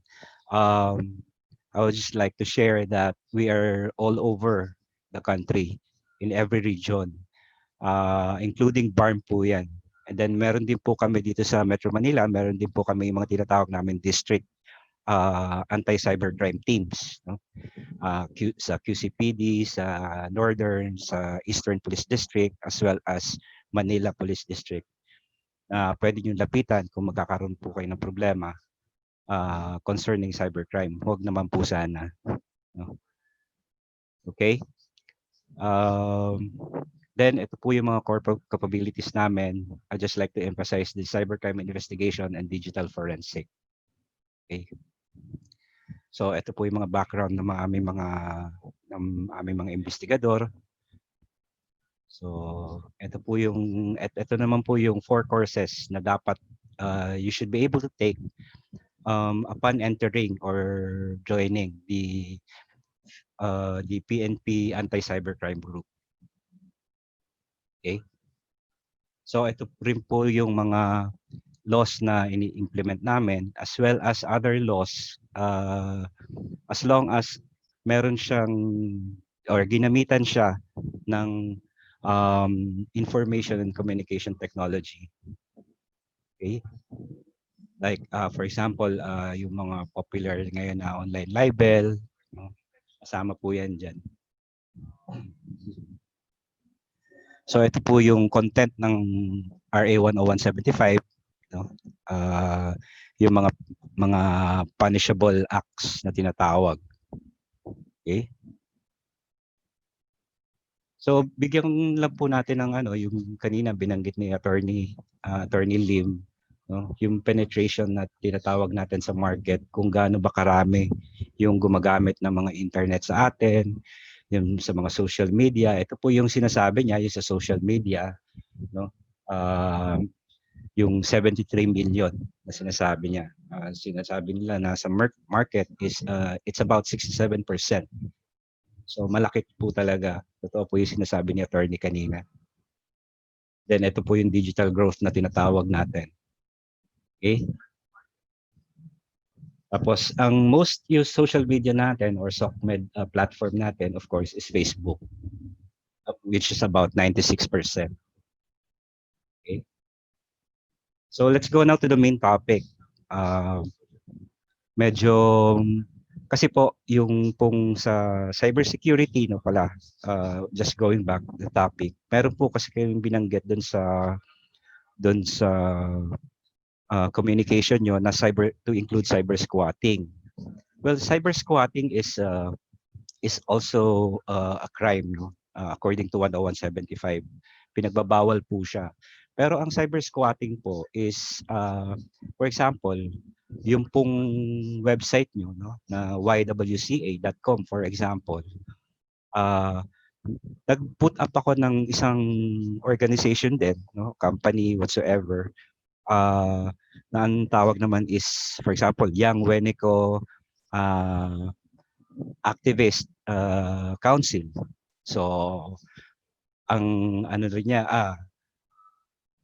Council of Activists rather. So, ang pagka sinorten mo siya, in-abbreviate mo siya, is YWCA din ang labas niya. Ngayon, pagka po nag-register ako ng domain at ginamit ko is ywca.com din, which is already your domain ng website nyo, pinagbabawal po sa batas yun. Kasi po, ang nangyayari po kasi ron is parang nakikiride ako doon sa popularity o yung website ko is nire-ride ko doon sa popularity nung website nyo. So, yun po yung idea ng cyber squatting, which is pinagbabawal. Kumbaga yung similarity, parang sa intellectual property rights po siya. Okay? So now, doon naman po tayo sa punta naman po tayo sa mga ibang topics na inano in-indicate nyo doon sa inyong communication, no? Yung mga dangers ng internet na tinatawag natin, most especially sa children, not just on women. Okay? So ano po ba yung unang-una? Cyberbullying. Ito po, napakalaga na po nito. I've been in 4 regions in Mindanao. Even in Mindanao, this is very proliferating. No? Minsan po, may mga chat groups, no, na kine-create yung mga estudyante, mga ano natin, mga estudyante natin, and pinag-uusapan po nila ron. Unfortunately po, most of the targets, I don't know the psychology about it, no? Siguro sa culture ng Filipino na up to now, parang tinitingnan nila ang pagiging babae na parang weaker ano pa rin, weaker individual pa rin, no? Unfortunately kasi ang most victims ito is babae rin. Ang masakit din dito, karamihan din doon sa mga nambubuli, no, is babae rin. So, kumbaga parang ano talaga, parang epidemic siya na or it's a disease na ang hirap. And unfortunately, ang cyberbullying law po natin is constrained sa school lang. Sinasabi po dun sa cyberbullying law na dapat ang bawat eskwelahan ay magkaroon ng cyberbullying parang team or commission o anti-cyberbullying or anti-bullying division or department na mag-handle ng mga bullying cases ng mga estudyante natin. Which is by perspective of the law enforcement, of course, is that it doesn't have any tooth or any teeth for us to enforce that law because it's only constrained on the school themselves. Okay. The second one is this one, yung online apps. I think diniscuss to or natanong to kay Attorney Lim kanina, ano. Yung sinasabi po kanina kay Attorney Lim tinatanong is yung tinatawag nilang invisible challenge wherein ihaharap mo yung phone mo sa'yo tapos aano mo yung palm mo, i-wave mo siya doon sa camera, then mag-i-invisible siya, no? Magsi-silhouette type siya, then you will be removing your clothes. Unfortunately, totoo po yung sinabi ni Ma'am kanina na nagtatanong, no, na sinasabi niya na corruptible po talaga 'yon. Natatanggal po, kaya pong tanggalin yung silhouette na 'yon. And minsan, nagma-malfunction po yung sa TikTok na 'yon, yung application niya na 'yon na yung challenge niya na invisible challenge. And pagka po nag-malfunction 'yon, siyempre magre-record na, makikita na yung katawan ng tao na buong buo, no, na walang saplot or walang clothes. So, ang sa amin po, ang perspective po namin diyan, no, not just TikTok but any other application that can be downloaded on Google Play or in any other in iOS, medyo ingat po tayo. Tsaka tingnan po natin yung mga gina-grant natin na permission. Just for example, right now you can try to download an app, yung flashlight app po na app sa Google Play. Pagka po tinignan niyo po yung user agreement nun, sinasabi po ron na pag nag-agree kayo sa agreement na nakalagay sa kanya, you will be agreeing for that application, specific application, that it can have access to your contacts, to your photos, to your whole mobile phone. So the idea is that it's just a simple flashlight application. Why does it need to have an access to your photos and the whole system of your cell phone? So ganun po siya kasimple. The second one is we also need to be careful on what we are downloading on our mobile phones, especially the teenagers out there who are viewing. You should check first the agreement. Scrutinize the agreement, read it, spend time reading it. Ang application, ang virus po kasi sa like for example sa Android, no, or sa mobile phone. Ang mobile phone po natin, hindi basta-basta mai-infect yan ng virus kung hindi tayo what's this, magda-download and mag-a-activate ng isang application. Ganun po kasimple yan. No? Kasi iba po ang virus ng computer, for example, sa laptop, sa desktop. No? Iba po ang virus niyan, pumapasok dyan, pwedeng pumasok sa telepono natin. Kasi sa telepono natin, gumagamit po siya ng isang packaging system. No? Na applicable lang para dun sa cellphone natin. And hindi siya pwedeng pumasok sa computer. Okay? So, another security is phishing. Siguro ito para sa atin lahat, no? Especially yung sa mga adult na nagta-transact ng business online using their email. No? Phishing is on the email side. Meron din po tayong tinatawag na smishing. Yung sa smishing naman po, yung through SMS. Then we also have yung contemporary naman ito, yung sa voice naman, yung tinatawag nating phishing. Okay? Why do we need to discuss this? When we talk about cybersecurity, a lot of people think of network intrusion, hacking, mga ganon. Pero ang bottom line po kasi ng network security is hiwa-hiwalay po siya. Meron tayong tinatawag na network security. O pag sinabi natin cybersecurity, may tinatawag po tayong network security, operational security, application security. May mga ganun po, may mga risk management and disaster recovery. Pero ang isang nasa baba po nun is yung tinatawag nating individual or personal security, cybersecurity. No? Kasi ang bottom line po lahat ng cybercrime. No? There is cybercrime because some of the individuals doesn't know kung ano yung dapat nilang gawin, tsaka how they gonna secure themselves to these things. No? Like for example, dito sa phishing. Sa phishing po, halimbawa nag-internet banking kayo, no? For example, yung bpi.co, yung bangko ng BPI, nasa site kayo ng bpi.co. Yung pagka ako po ang criminal, no? Ang culprit, i-email ko kayo the same itsura ng BPI website. Pero papalitan ko po yung BPI, imbis na I, gagawin ko siyang small letter L or number 1. So hindi niyo po mapapansin yan pagdating sa email. Hindi niyo, pagka medyo nagmamadali kayo, especially if you're rushing, going to the market or somewhere else, hindi nyo na po mapapansin. So, pagla-login kayo, makikuha na yung credentials nyo once na nag-login kayo.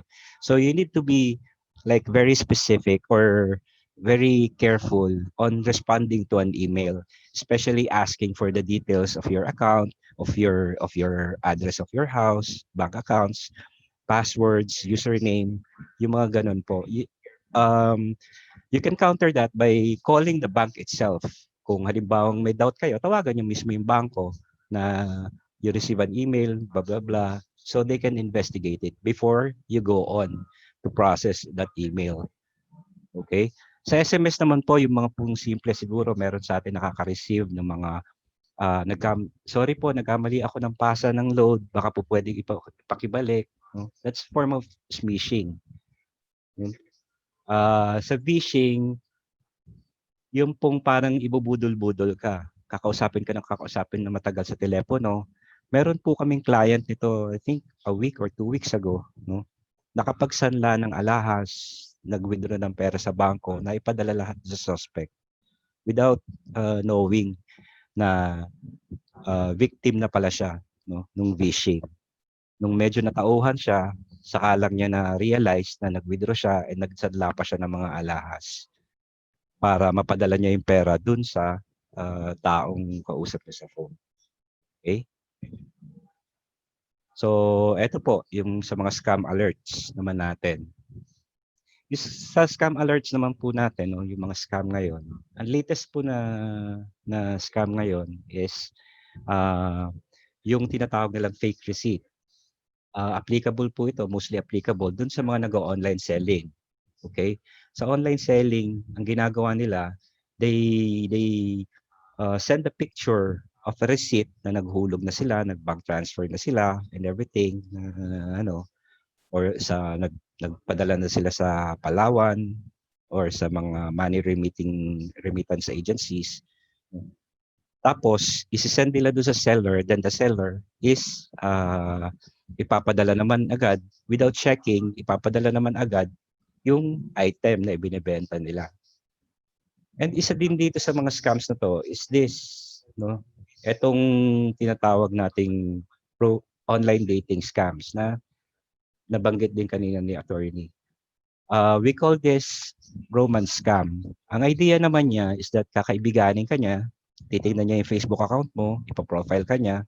Pagka kaya ka niya talagang, pagka nakita niya na medyo may kaya ka sa buhay, kakaibiganin ka niya. Usually, they introduce themselves as a foreigner, a retired army, US Army, no? Or isang retired na mayaman, multimilyonaryo.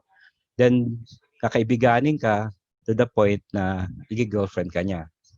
Or kunyari, nililigawan ka niya.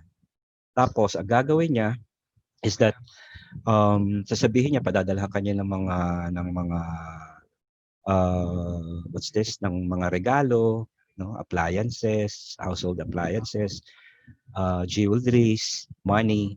And then, bibigyan ka pa talaga niya ng tracking number for that package. Only for you to find out na pagdating sa immigration kunya o sa airport kunyari ng package, sasabihin niya na hold ng AMLAC kasi nakita yung pera, which is wala naman pong AMLAC sa airport. Walang office ang AMLAC doon. Sabihin na hold sa BID. Hindi po BID ang nag-hold noon. Sa custom po dumadaan ang mga packages. Diba? Tapos sasabihin may bibigay sa yung number, tawagan mo para maareglo. O kasi sabi ng tao na yan is tutulungan tayo. So ayun na. Pagka kausap nyo na yung tao na yon, gagawin niya, hihingan kayo ng pera para daw ma-release yung package nyo, which is not true. So, yan po yung tinatawag namin na love scam.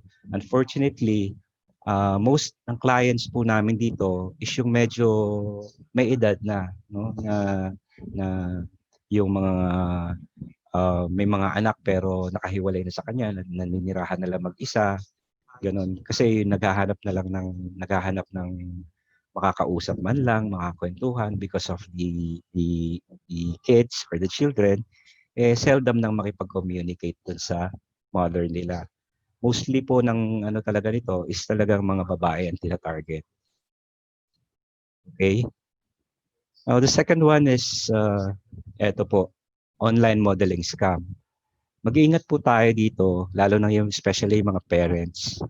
Ito po, ang tina-target po talaga nito, ang primary target po talaga nito is mga teenager na babae, lalo na may mga itsura. Na ang gagawin nila, sasabihin nila, they are independent agent, blah, blah, blah. And if you want to be a model, I can help you out, you know. Ang gagawin nila dyan is i-entice nila. Meron naman po talagang mga legitimate, no, na modeling agent. Like for example po, yung pong, I don't know if you are familiar do sa mga brochures na ginagamit na pinamimigay dyan, no? For example, yung mga underwear brochures. Meron po ron para sa mga teenagers. So ang inaano po niyan is gagawin kunyari na model, no? Magpapasend ng pictures na naka-underwear yung teenager o yung target or yung victim. Tapos, initially, what they will do is ipo-photoshop lang nila yon. Pagka-photoshop nila yun, isi-send back nila yon, then tatakutin yung victim, no? Sasabihin na ikakalat ko tong pictures mo, no? Sa klase mo, sa family mo, sa parents mo, sa relatives mo, lahat. No? Pag hindi ka nagpadala ng picture na totoo na talagang naka-nude ka talaga, or some of it nag-escalate up to the point of having their victims perform a certain acts, no, na medyo inappropriate na. Hindi lang medyo, talagang very inappropriate. So, medyo dito po, no, lalo na yung mga teenagers natin out there na nakikinig, lalo na yung viewers sa FB Live, mag-iingat po kayo dito sa mga ganitong modus operandi. Ang hindi po masama na mag-isip tayo na makatulong sa parents natin, no? Pero anything that you will be doing or entering with, kasi like for example, dito sa modeling, may contract po ito, no? Ipaalam niyo po sa parents niyo, di ba? And i-monitor natin yung as parents naman, i-monitor naman po natin ang gusto yung um, mga tinatanggap or ina-accept ng mga anak natin or mga kids natin. Then ito, online predators. Meron po dito yung tinatawag nating catfishing. Okay? Ito pong catfishing is a simple way na yung kausap mo, kasi since ang internet nga po gives a certain anonymity, no? Makikipag kaibigan sa mga teenagers or mga anak natin na magpapakilala na, for example, ang anak natin is 15 years old. No? Magpapakilala na 15 years old din sila, 16 years old. But the truth is that there are like 30s, 40s to 50s. So, yung sa catfishing po, ginagawa po dyan is nililigawan muna yung bata, pinapadala ng kung ano-ano. Ang tinatawag po natin dito yan, no, sa batas natin, is yung grooming. So, bawal po yun. No? So, again, ang isa pong idea dyan is sabihan po natin yung mga anak natin, kagaya ng mga sinasabi ng parents natin dati o ng mga elders natin dati, na you don't talk to someone you don't know. Diba? Ako noon, natatandaan ko, sinasabi sa akin ng parents ko is huwag kang tatanggap ng candy sa hindi mo kilalang tao. So, this is still the same. Nag-iiba lang. Kumbaga, nag-ano lang siya, nag-i-evolve lang siya because of information and communication technology. Okay? So, sextortion. Ito naman po, sa sextortion is, nangyayari naman po ito kasi, syempre, minsan, no, lalo na yung mga dalaga na, no, mahal na mahal yung boyfriend nila o yung asawa nila. So yung kanina kagaya ng binanggit ni attorney na malayo yung seaman o nasa ibang bansa. So magpe-perform sila both ng sexual acts. And then ginagawa nila yon through, for example, sa Messenger. No? Doon sila naggagawa ng ganun. The problem is that marami po, kahit mag-research po kayo sa internet, no? Maraming ways para, so pag Messenger, ibig sabihin Facebook, naka-tie up sa Facebook. Pagka po nag-research kayo sa internet, no, marami pong way para ma-hack ang inyong Facebook account. No? Especially yung clicking ng mga links. No? Nasa Facebook ka na, pag-click mo nung isang, for example, kala mo news about sa favorite artist mo, no? Mga chismis, pag-click mo, hindi mo siya agad ma-view, but may nakalagay sa kanya na you enter your password and username to log into Facebook. Logically, pag inisip mo, no, huwag mo nang isipin na gustong-gusto mo mabasa yung chismis na isang artista na paborito mo, is that nasa Facebook ka na nga eh. Bakit ka pa magla-login ulit? Diba? So, ganun yung idea. Then, yung nakahack nung mo ngayon, nung phone mo ngayon, eto na. Since na nakasave doon sa messenger mo, yung ginawa nyo ng asawa mo o ng boyfriend mo, no? Eto na ngayon, ine-extort ka na ng money, hinihingan ka na ng pera. Diba? So, yun yung mga nangyayari. By the way, no, eto pong I'll just go back a little, no. Ito pong modeling online scam, no. Meron po etong mga pinapakita kong scam na to or mga cyber crimes na to. May mga personal experience po talaga ako mismo na sa pag-iimbestiga ng ganito mga to. Ito pong online modeling scam, meron po akong kliyente nito 4 na nag-start ng 14 years old, na-uncover lang, 17 years old na sila. Na pansin lang nung teacher nila, or yung advisor nila sa school na nag-iiba yung demeanor ng mga nung apat na bata. Magkakaibigan po sila. Okay?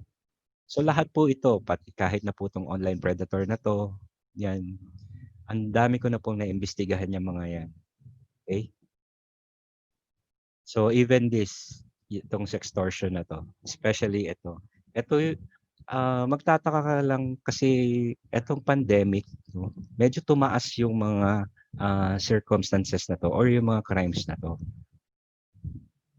Siguro dahil most of the kids, no, o most ng mga tao is nasa bahay lang, then yung ibang kids, no, na hindi nag-guide ng mga parents nila, nakakapag-search sa Google, and nakikita nila paano mga hack ng Facebook, mga ganyan, no, ng mga email account, which is punishable by the law.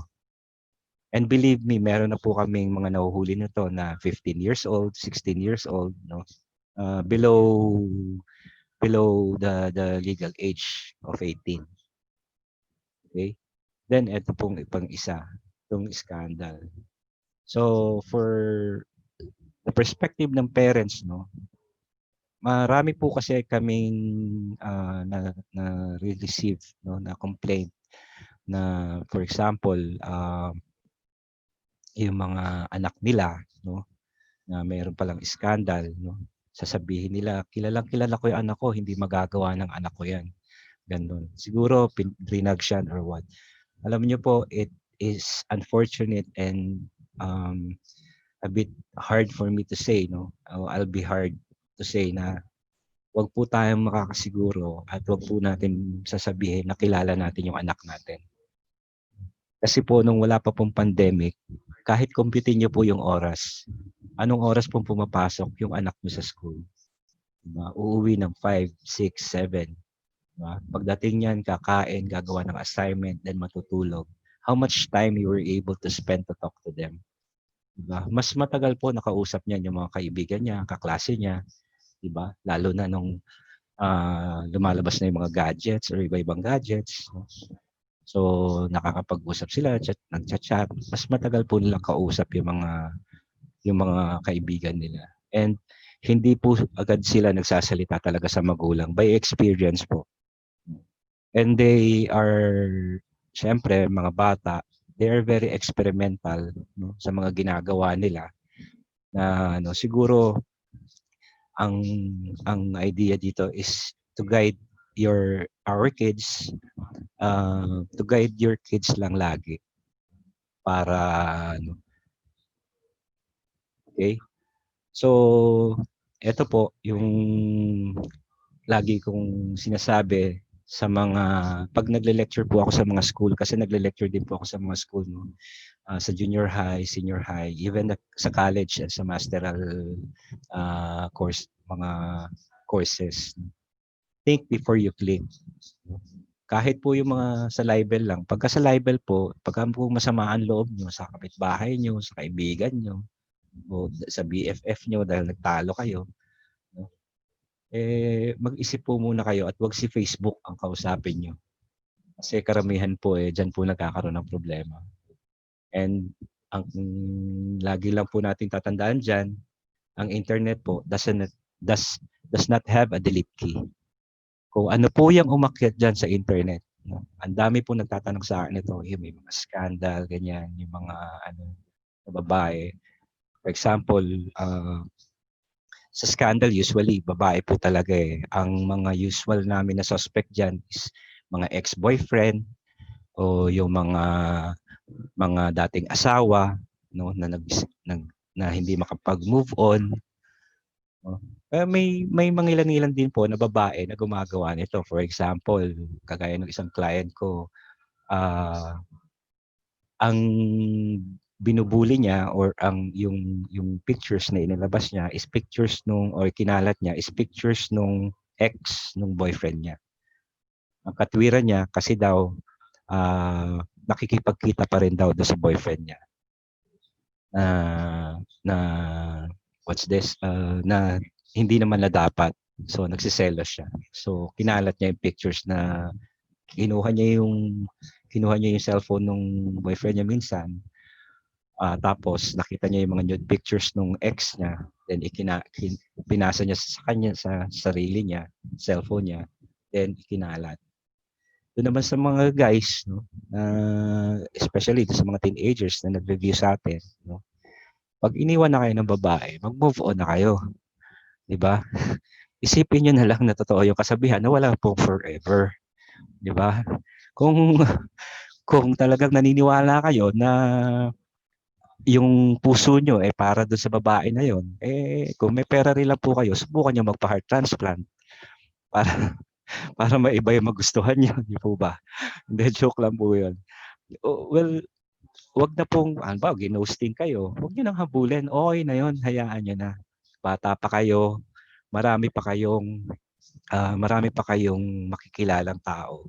At mag mag-travel kayo abroad para you can meet a lot of other people, and you can really choose whom you want to be at the end of the day, 'di ba? Yung paggising mo, makikita mo nasa tabi mo na talagang nasa tabi mo hanggang sa huli. Okay? So dinagdag ko lang po 'to, no. Yung kasi nabanggit din po kanina 'to, yung child pornography and exploitation. I believe si Ma'am Yena yung nagtanong nito, no, na yung paano daw po kung magulang. Unfortunately po, no, as a law enforcement officer, yung pong sinabi rin ni Attorney Lim, no, na 3 years old. I'm not too sure kasi binanggit niya Mindanao. Na-assign po ako sa 10 regions sa Mindanao, Region 10, 11, 12, 13. So that's Cagayan de Oro, Davao, Butuan, and then General Santos. Yung pong ni-rescue namin, no, nag-rescue po kami na dun sa isang medyo ilang na lugar, no. Ang edad po ng bata na inaano niya is 3 years old. Anak niya, no, 3 years old. Na tawag dito na inaalok niya sa internet. Ang ginagawa niya, naghahanap siya sa Facebook, no, ng mga foreigners, and then mini-message niya, pina-private message niya, tinatanong niya kung gusto ba makakita o bumili ng nude pictures ng bata. Buti na lang excuse po, yung ginawa ng isang foreigner, kinontak, tiningnan yung Facebook profile nung adult, no, nung suspect, tapos may nakita siya kapangalan, no. Ang ginawa niya, minessage niya yung private message yon nung foreigner. Doon nalaman ngayon, yun pala yung tita ng bata. Kapatid siya nung asawa nung babae. Babae po mismo yung yung nanay po mismo. Unfortunately po, may mga pictures pa po siya na ginagawa siya doon sa 3 years old. Nung una namin hulihin, yung isang kapatid niya na 13 years old, ayaw pa unang umamin, no? Nung i-separate namin siya at kinausap namin siya, yun, doon na, umiyak na siya, magulgol na siya, tapos kwento na niya na talaga daw ginagawa nila yon. Actually, kasama pa yung isang pinsan niya na 9 years old din. Na 9 years old naman. So, ni-rescue po namin yon. And na-filean po namin ng kaso yung parents. Yun po yung masakit na makikita nyo, no? Kasi syempre po kami, police, we look on the evidences na kailangan ipresenta. Nakakadurog po ng puso. Ako po nakakita na ako ng ugot na ulo, labas ng bituka. Nai-stand ko eh. Pero yung mga ganun kasi parang minsan, parang hindi ka na patutulugin. So yan po, kaya po dinagdag ko po yan, yung child pornography at exploitation. No?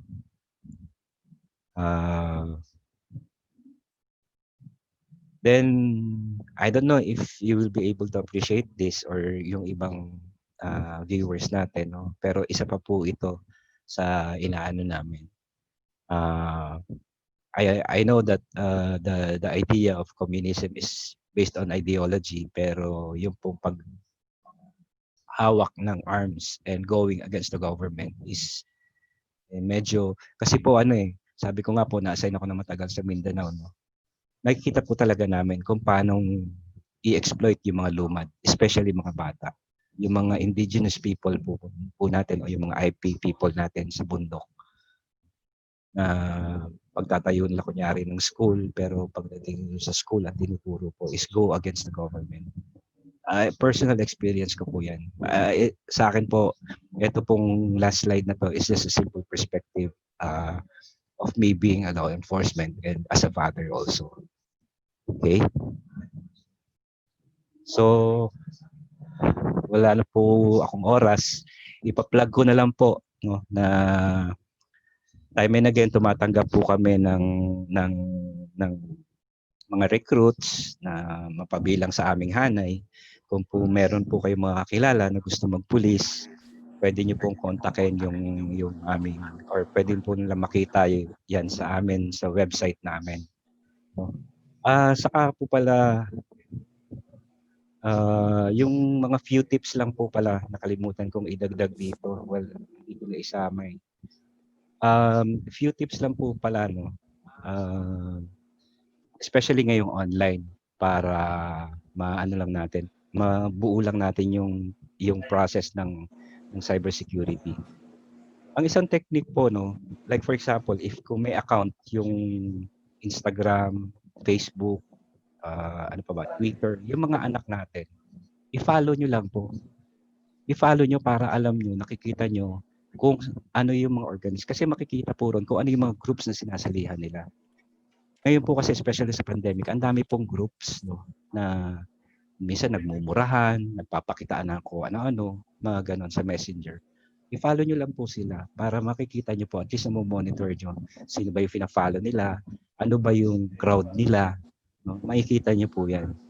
And the second thing is, kasi online classes nga, no, as much as possible, kung bibigyan niyo po sila ng computer, no, na sarili nila sa kwarto or sa ano nila sa sala niyo, at maaari po ang ibigay niyo sa kanila is desktop. Yung silang desktop, tapos yung monitor dapat naka-face siya, facing the door. Para po kahit na anong oras niyo buksan yung pintuan, makikita niyo po kung anong ginagawa niyo doon sa screen. Di ba? So, yan lang po yung mga ibang security tips. Plus, dito po sa Windows, no, meron pag mag-Google lang po kayo, depende po, hindi ko na po kasi nadagdag dito kasi depende po sa Windows, no, sa version ng Windows. Pero meron po diyan mga parental control. As well as doon sa mga routers na tinatawag natin, no, kung saan tayo nagko-connect ng internet. Meron pong mga controls doon. Pwede po i-define doon kung anong website lang ang pwede nilang puntahan, para hindi sila nakakapagpunta ng mga port site or whatsoever na or aksidente. Tapos plus meron purong mga tinatawag natin word screening. So bawal po yung mga words na yon. Hindi sila makakapunta ron sa mga words na yon na may naka-indicate doon sa mga sa parang parental control natin. So yun lang po yung mga few cybersecurity tips na masasabi natin sa parents as well as doon sa mga teenagers natin dyan. Na mag-ingat po kayo sa kung sino yung kumikilala sa inyo, nakikipagkaibigan sa inyo sa internet. At huwag po kayong basta-basta magtitiwala. Okay? Pagka po halimbawa may mga natanggap kayong mga email na ganyan, whatsoever, galing sa teacher nyo, sa school, lalo na ngayong online classes, pag medyo doubt po kayo dun sa link na binibigay niya, you can call your teacher personally or you have your parent call the teacher personally and ask them kung may pinadala ba talaga yung school na ganitong module or class module or whatsoever. Okay? So, yun lang po ang i-share ko. Sana po kahit na po paano in a very short time, kulang po talaga yung oras. Totoo po yung sinasabi ni attorney. Sana po kahit na po paano nakapagbahagi po ako sa inyo ng kapaki-pakinabang na impormasyon. Kung meron po kayong mga gusto pang malaman sa mga cybersecurity tips or latest modus operandi sa mga scams, no, you can visit po yung PNP ACG website sa acg.pnp.gov.ph. No? Meron din po kaming PNP Anti-Cybercrime Group sa Facebook which you can follow. So, thank you po ng marami, especially to the officers ng YWCA. I'm a former YMCA myself. Medyo natigil na lang dahil naging busy. Pero in my wag naman early ages, no. In my teenage days as well as college, I was a member of YMCA. So maraming salamat po muli at kahit na po paano, sana po in a short notice to me, sana po nakapagbahagi po talaga ako ng kapakipakinabang na impormasyon sa inyo at sa mga viewers sa Facebook. Salamat po ng marami. Thank you so much, Police Lieutenant Colonel Wenco D. Fuentes. We would now like to call on Attorney Gruta for our open forum. Yes. Colonel Fuentes, I have several questions. I'll ask the first question. Yes, ma'am. From Miss Melissa Jimenez. I think you have answered this in a general way, but I will still have to ask the question. How can personal cyberspace be protected from online predators? Mahirap, ma'am, yung tanong nyo na yan, ma'am. Hindi po akin to. Sir, kay Melissa Jimenez po. Kay Ma'am Melissa po ba? Mahirap po yung Opo. tanong niya na yan, no? Kasi po ganito wala po talagang boundaries ang internet Boundaries doesn't have internet or internet doesn't have boundaries. And as I mentioned a while ago, it's like internet is it has certain anonymity, di ba? Anonymous po talaga yung nasa kabila niyan. Kung hindi niyo po talaga magva-validate, is that hindi niyo po malalaman. Meron po kaming mga cases na na-hack yung account ng kamag-anak nila, then may message yung kamag-anak ng utang ng ganito. So wala na.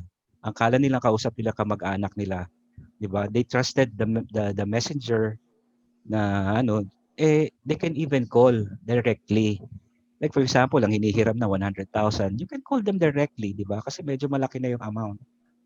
Just to be sure lang, siguro naman yung kamag-anak natin hindi naman magagalit kung gagawin natin yun, i-validate natin. Pero mahirap po talaga.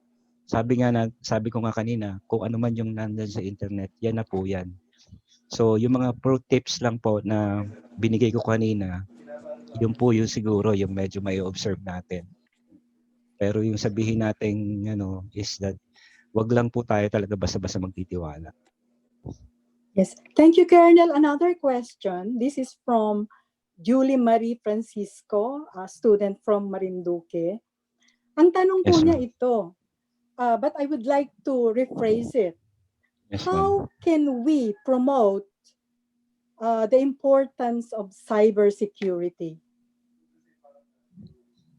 Well, ma'am, depende ma'am kung ano ma'am yung, for example, yung nature ng work niya, no? If she's a social worker or a teacher, but what they can do is, for example, they don't have yet that kind of expertise. Open po ma'am kami. They can contact us.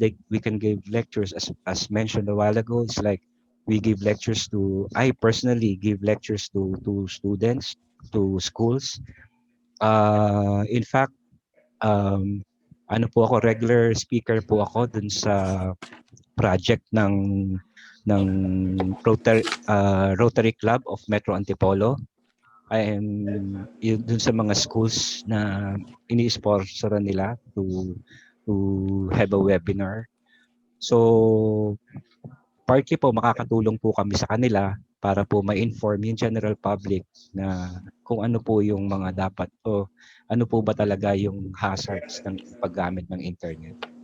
Naku, salamat, Colonel. Mabuti naman at available ang PNP to give always, ma'am, lectures, always. even in schools or offices. Yes, Meron pa po isang question, Colonel.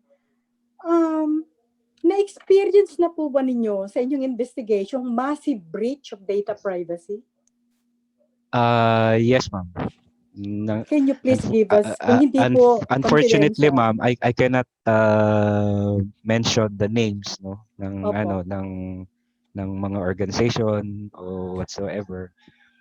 Pero meron na po talaga. May mga nangyari na po na one published po is yung, for example, yung hacking case na nasolve po namin sometime back, no.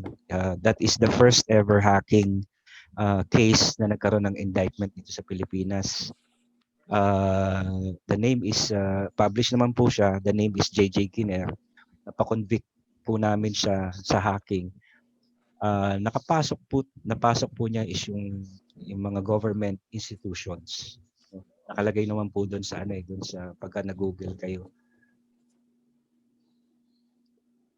So, this is a Google namin is question Malacanang pa. from Ares Gutierrez.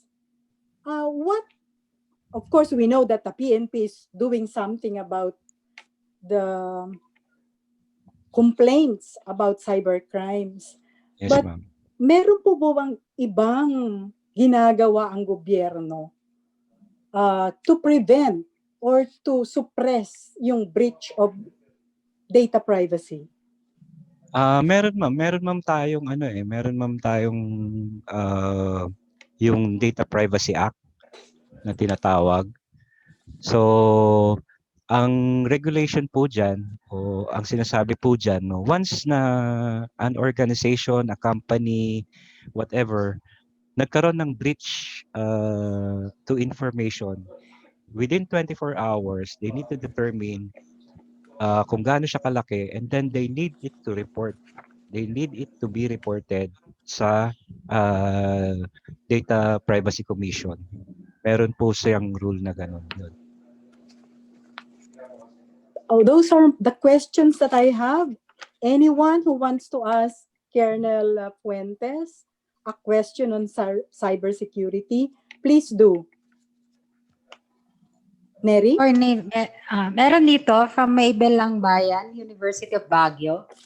Since online selling is very rampant, is posting names with pictures of those bogus buyer considered as online violence?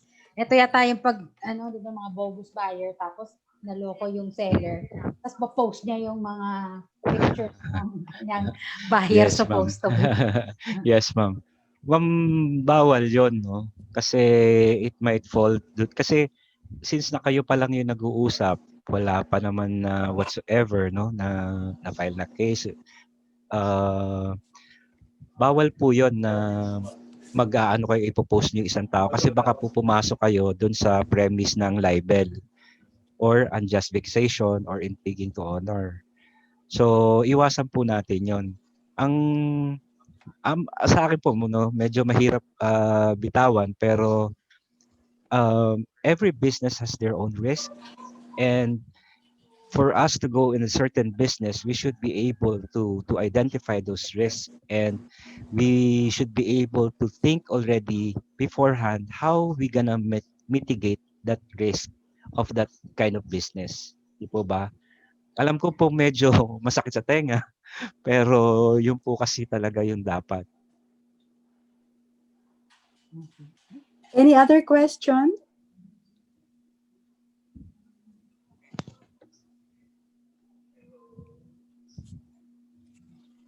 Ma'am, meron lang po akong isa kasi parang nakabukas po kasi itong chat box ko. Meron po kasi ditong si John Dale Matugas. Okay. Ang sabi niya po is, can we file a complaint on someone who do sexual harassment on us men? Hindi po kasi common sa amin yan. Sir Matugas, wag po kayo maniwala na hindi common sa inyo yan. Kasi nung last week lang po may hinuli kami na nangaharas ng lalaki.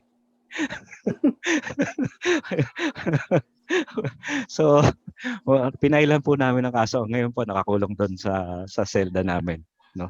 Hindi po ano yan, don't believe na hindi po ano yan, sabihin natin na hindi common sa ating mga lalaki. Para po tayong, sorry po, no, pero medyo gone are the days ng stereotyping eh. Crime is a crime.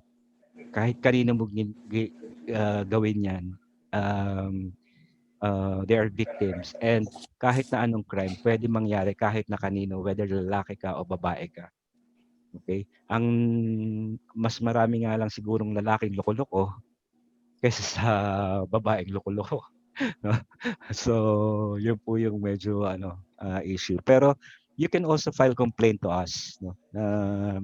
Sa mga region po, meron po kami mga offices as well as dito sa Metro Manila. So, pwede po kayong pumunta kung kayo po ay victim, no? Para makapag-file ng complaint. Colonel, meron pa pong isang follow-up question from Aris Gutierrez. You are familiar with health disclosure forms. At ito Yes, daw ma'am. po ay ginagamit ng ibang marketers for commercial purposes. So what Yes, ma'am. can you say about this? Ma'am, don't fall for that. Kasi ma'am ngayon, parang nire-require ma'am, no? Yun nga po yung konting issue. Kasi parang yun yung glitch in between eh. Yung nangyari po ngayon na pandemic. Kasi po, bawat po munisipyo o distrito, allowed po sila na mag-implement ng isang rule. For example po, susulat mo ron kung yung mga kung taga saan ka, ano yung phone number mo, ganyan, no? Na actually po, for example, yung phone number, binibenta po 'yan sa black market. Yung mga phone numbers po natin. Kaya minsan magugulat po kayo, bigla na may magte-text sa inyo na bangko for example or panya na ino-offeran kayo ng loan, mga ganon. Then sa health naman po, ang nagiging issue is that meron pong lumabas diyan na parang fraudulent na tatawagan ka, no? At sasabihin sa iyo na nag-positive ka, ganon. And then para makapagpa-swab ka, kailangan mag-deposito ng pera. It's also a scam na nangyayari ngayon. And hindi po namin maintindihan na pandemic na nga, pero mas naging innovative pa yung utak ng mga kriminal para kumita ng pansarili nilang pansarili nila. Any other questions for Colonel Fuentes? Ako, Colonel, may personal question ako. Since Yes, ma'am. karamihan po nag-online platform, Yes, us ma'am. also, we've been using Zoom. Paano mo malalaman kung yung participant mo legit na participant? Kasi I have attended also an online meeting. May nakapasok po and they use screen sharing at kung ano pong pinakita nila. Paano po makokontrol yun as a host? Although alam ko nag-improve na ang Zoom from April to today. But still, di ba, we don't know. They can disguise themselves as participant. They would register, especially pag mga naka-automatic approve yan na paano natin maiwasan po yun? Yes, ma'am. Siguro ma'am, yung ma'am system yung kanina, yung nag-login ako, nag-click ako doon sa link, tapos meron siyang online form, di po ba? So, from there, makikita nyo na po siya agad kung legitimate ba siya na participant. The second one, kung nasa list po ba talaga siya. The second one is that para ma-counter nyo pa rin, no, aside from that form, pwede nyo pa-open muna yung camera. Then pa-turn off nyo na lang para malaman nyo na siya talaga yon. The third, ma'am, is yung prior, ma'am, dun sa Zoom meeting, no, huwag nyo, ma'am, agad ilalabas yung ID. Pag magta-trial, ma'am, kayo, gumawa kayo ng ibang ID, gumawa kayo ng ibang set, tapos doon kayo mag-trial. Then yung doon na mismo doon sa proper na mismo, i-distribute nyo po yung Zoom ID o yung link within few hours na gusto nyo na makapasok sila. Like for example, sabihin natin na mga 15 minutes before the time. or 30 minutes before the time, doon nyo pa lang po i-send yung mga links sa email nila, ganyan, or sa cellphone nila, sa mobile phones, para po ma-minimize natin yung yung ano, yung kung sino man yung makakapasok na hindi dapat. But saka po hangga't po maaari, yung sa listing po natin, isa-sanitize po natin siya. For example, kasi minsan sa telepono lang po tayo nagsisend kasi busy tayo, di po ba? Na nasa labas na nakalimutan natin, ay si ano nga pala gusto kong invite. Ang problema, may kaparehong pangalan, di ba? So, halimbawa, common yung mga apelyido de la Cruz, ganyan, yung mga ano. So, i-ano lang po natin, i-sanitize na lang natin siya. Then, we need to check to them kung nakuha ba nila, kung halimbawa hindi sila nag-respond. There's another question, Harry. Apo. Yes, can you please read the question? Okay po. Gaano po kalaki, sir, yung itinaas ng cybercrime rate natin sa Pilipinas compared noong wala pang pandemic? Medyo malaki po. Medyo siguro, I would say personally po, no, as investigator, nasa ano siya, nasa mga 30 to 40% ang itinaas niya pa. Kasi nagkaroon ng ibang avenue eh. Like for example, yung pilferage, no? Yung overpricing. Di ba matatandaan niyo po, nung simula nung pandemic, tumaas ang presyo ng alcohol, tumaas ang presyo ng mask, tumaas ang presyo ng kung ano-anong mga panlaban sa ano, then may mga lumabas pa ng mga imported na gamot, di po ba? So nadagdagan. Kumbaga, aside dun sa mga ordinary ano na nangyayari, na cybercrimes, mga scams, yung scams nag-evolve siya. Nag-evolve yung mga ano niya, yung mga kung paano ginagawa yung scam, no, sa online selling. So nadagdagan po talaga. And the idea there is that kaya lang po hindi masyadong nagre-reflect, no, kasi nagkaroon po ng constraints to travel.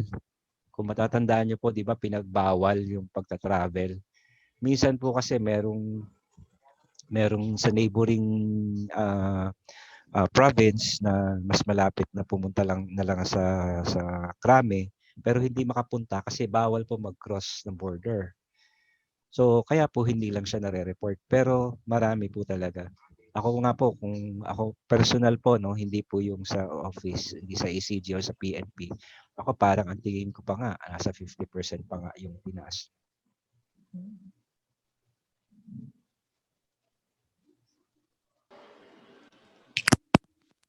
Thank you very much, Attorney Gruta and Police Lieutenant Colonel Weneco D. Fuentes. That was a very enlightening and fruitful talk. We hope everyone gained a lot of knowledge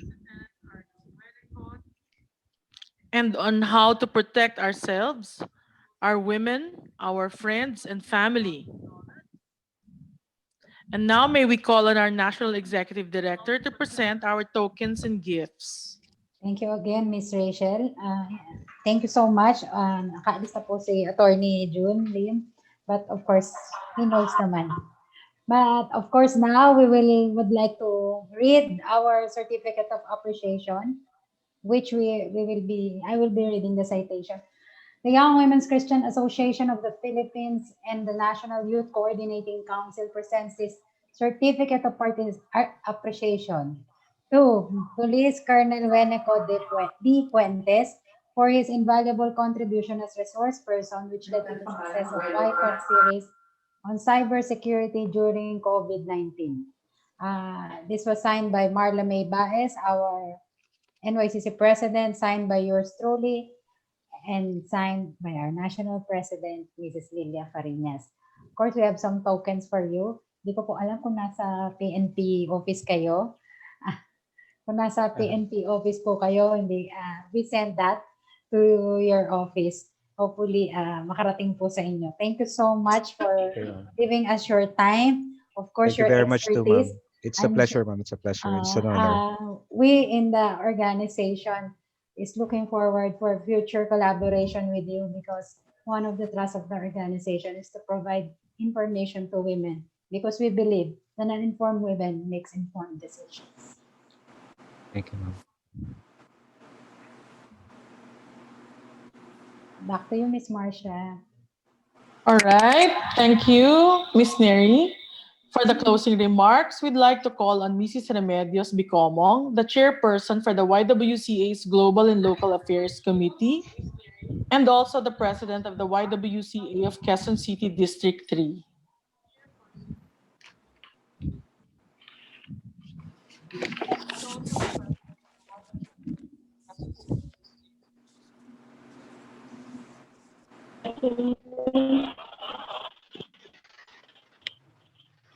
That's when we are bringing to a close this afternoon's webinar, whereby we were treated to a two-perspective approach to the problems of cybercrimes in the Philippines. We are lucky in a sense of the word because we got the entire enumeration of laws and also the modus operandi that is being used in order to really harm the women and girls. As far as we are concerned, we know that online violence is a number one culprit in this empowering our women and girls because they're being shut out of the space which they can instead use in order to develop themselves and become eventual leaders of their communities, their, their local provinces, and maybe on a national level. So on behalf of the YWCA of the Philippines, again, we would like to thank our guest speakers for today for having given us a very enlightened report on cybercrime here in our country. And those of us who listened maybe should have paid special attention to the portion where it says we must all think before we click. Thank you. Okay. We would like to thank our moderator. We would present this certificate of participation to Attorney Bienvenida A. Gruta for her invaluable contribution as a moderator, which led to the success of White Talk series on cybersecurity during COVID-19, held on October 22nd, 2020 at 2 p.m. via Zoom. Given this 22nd day of October in the year of our Lord 2020, signed by Ms. Marla May Baez, NYCC President, Ms. Nerissa Villena, National Executive Director, and Ms. Lilian A. Farinas, our YWCA President. Thank you, ma'am. Thank you, Marcia. I love you. I love you too, ma'am. Before we Mary, I say our love you. goodbyes, before we say Mary, our natanggap ko na goodbyes, yung certificate. Dinala kanina pagdating ko. So thank you Opo. very much, everyone. before we say our goodbyes, we'd like to remind one and all to please answer our evaluation in the chat box. And if you haven't registered yet, we will provide you with the link in our chat box for tomorrow's program, the state, which is plant-based nutrition. Check, checks. Saan yung check, checks?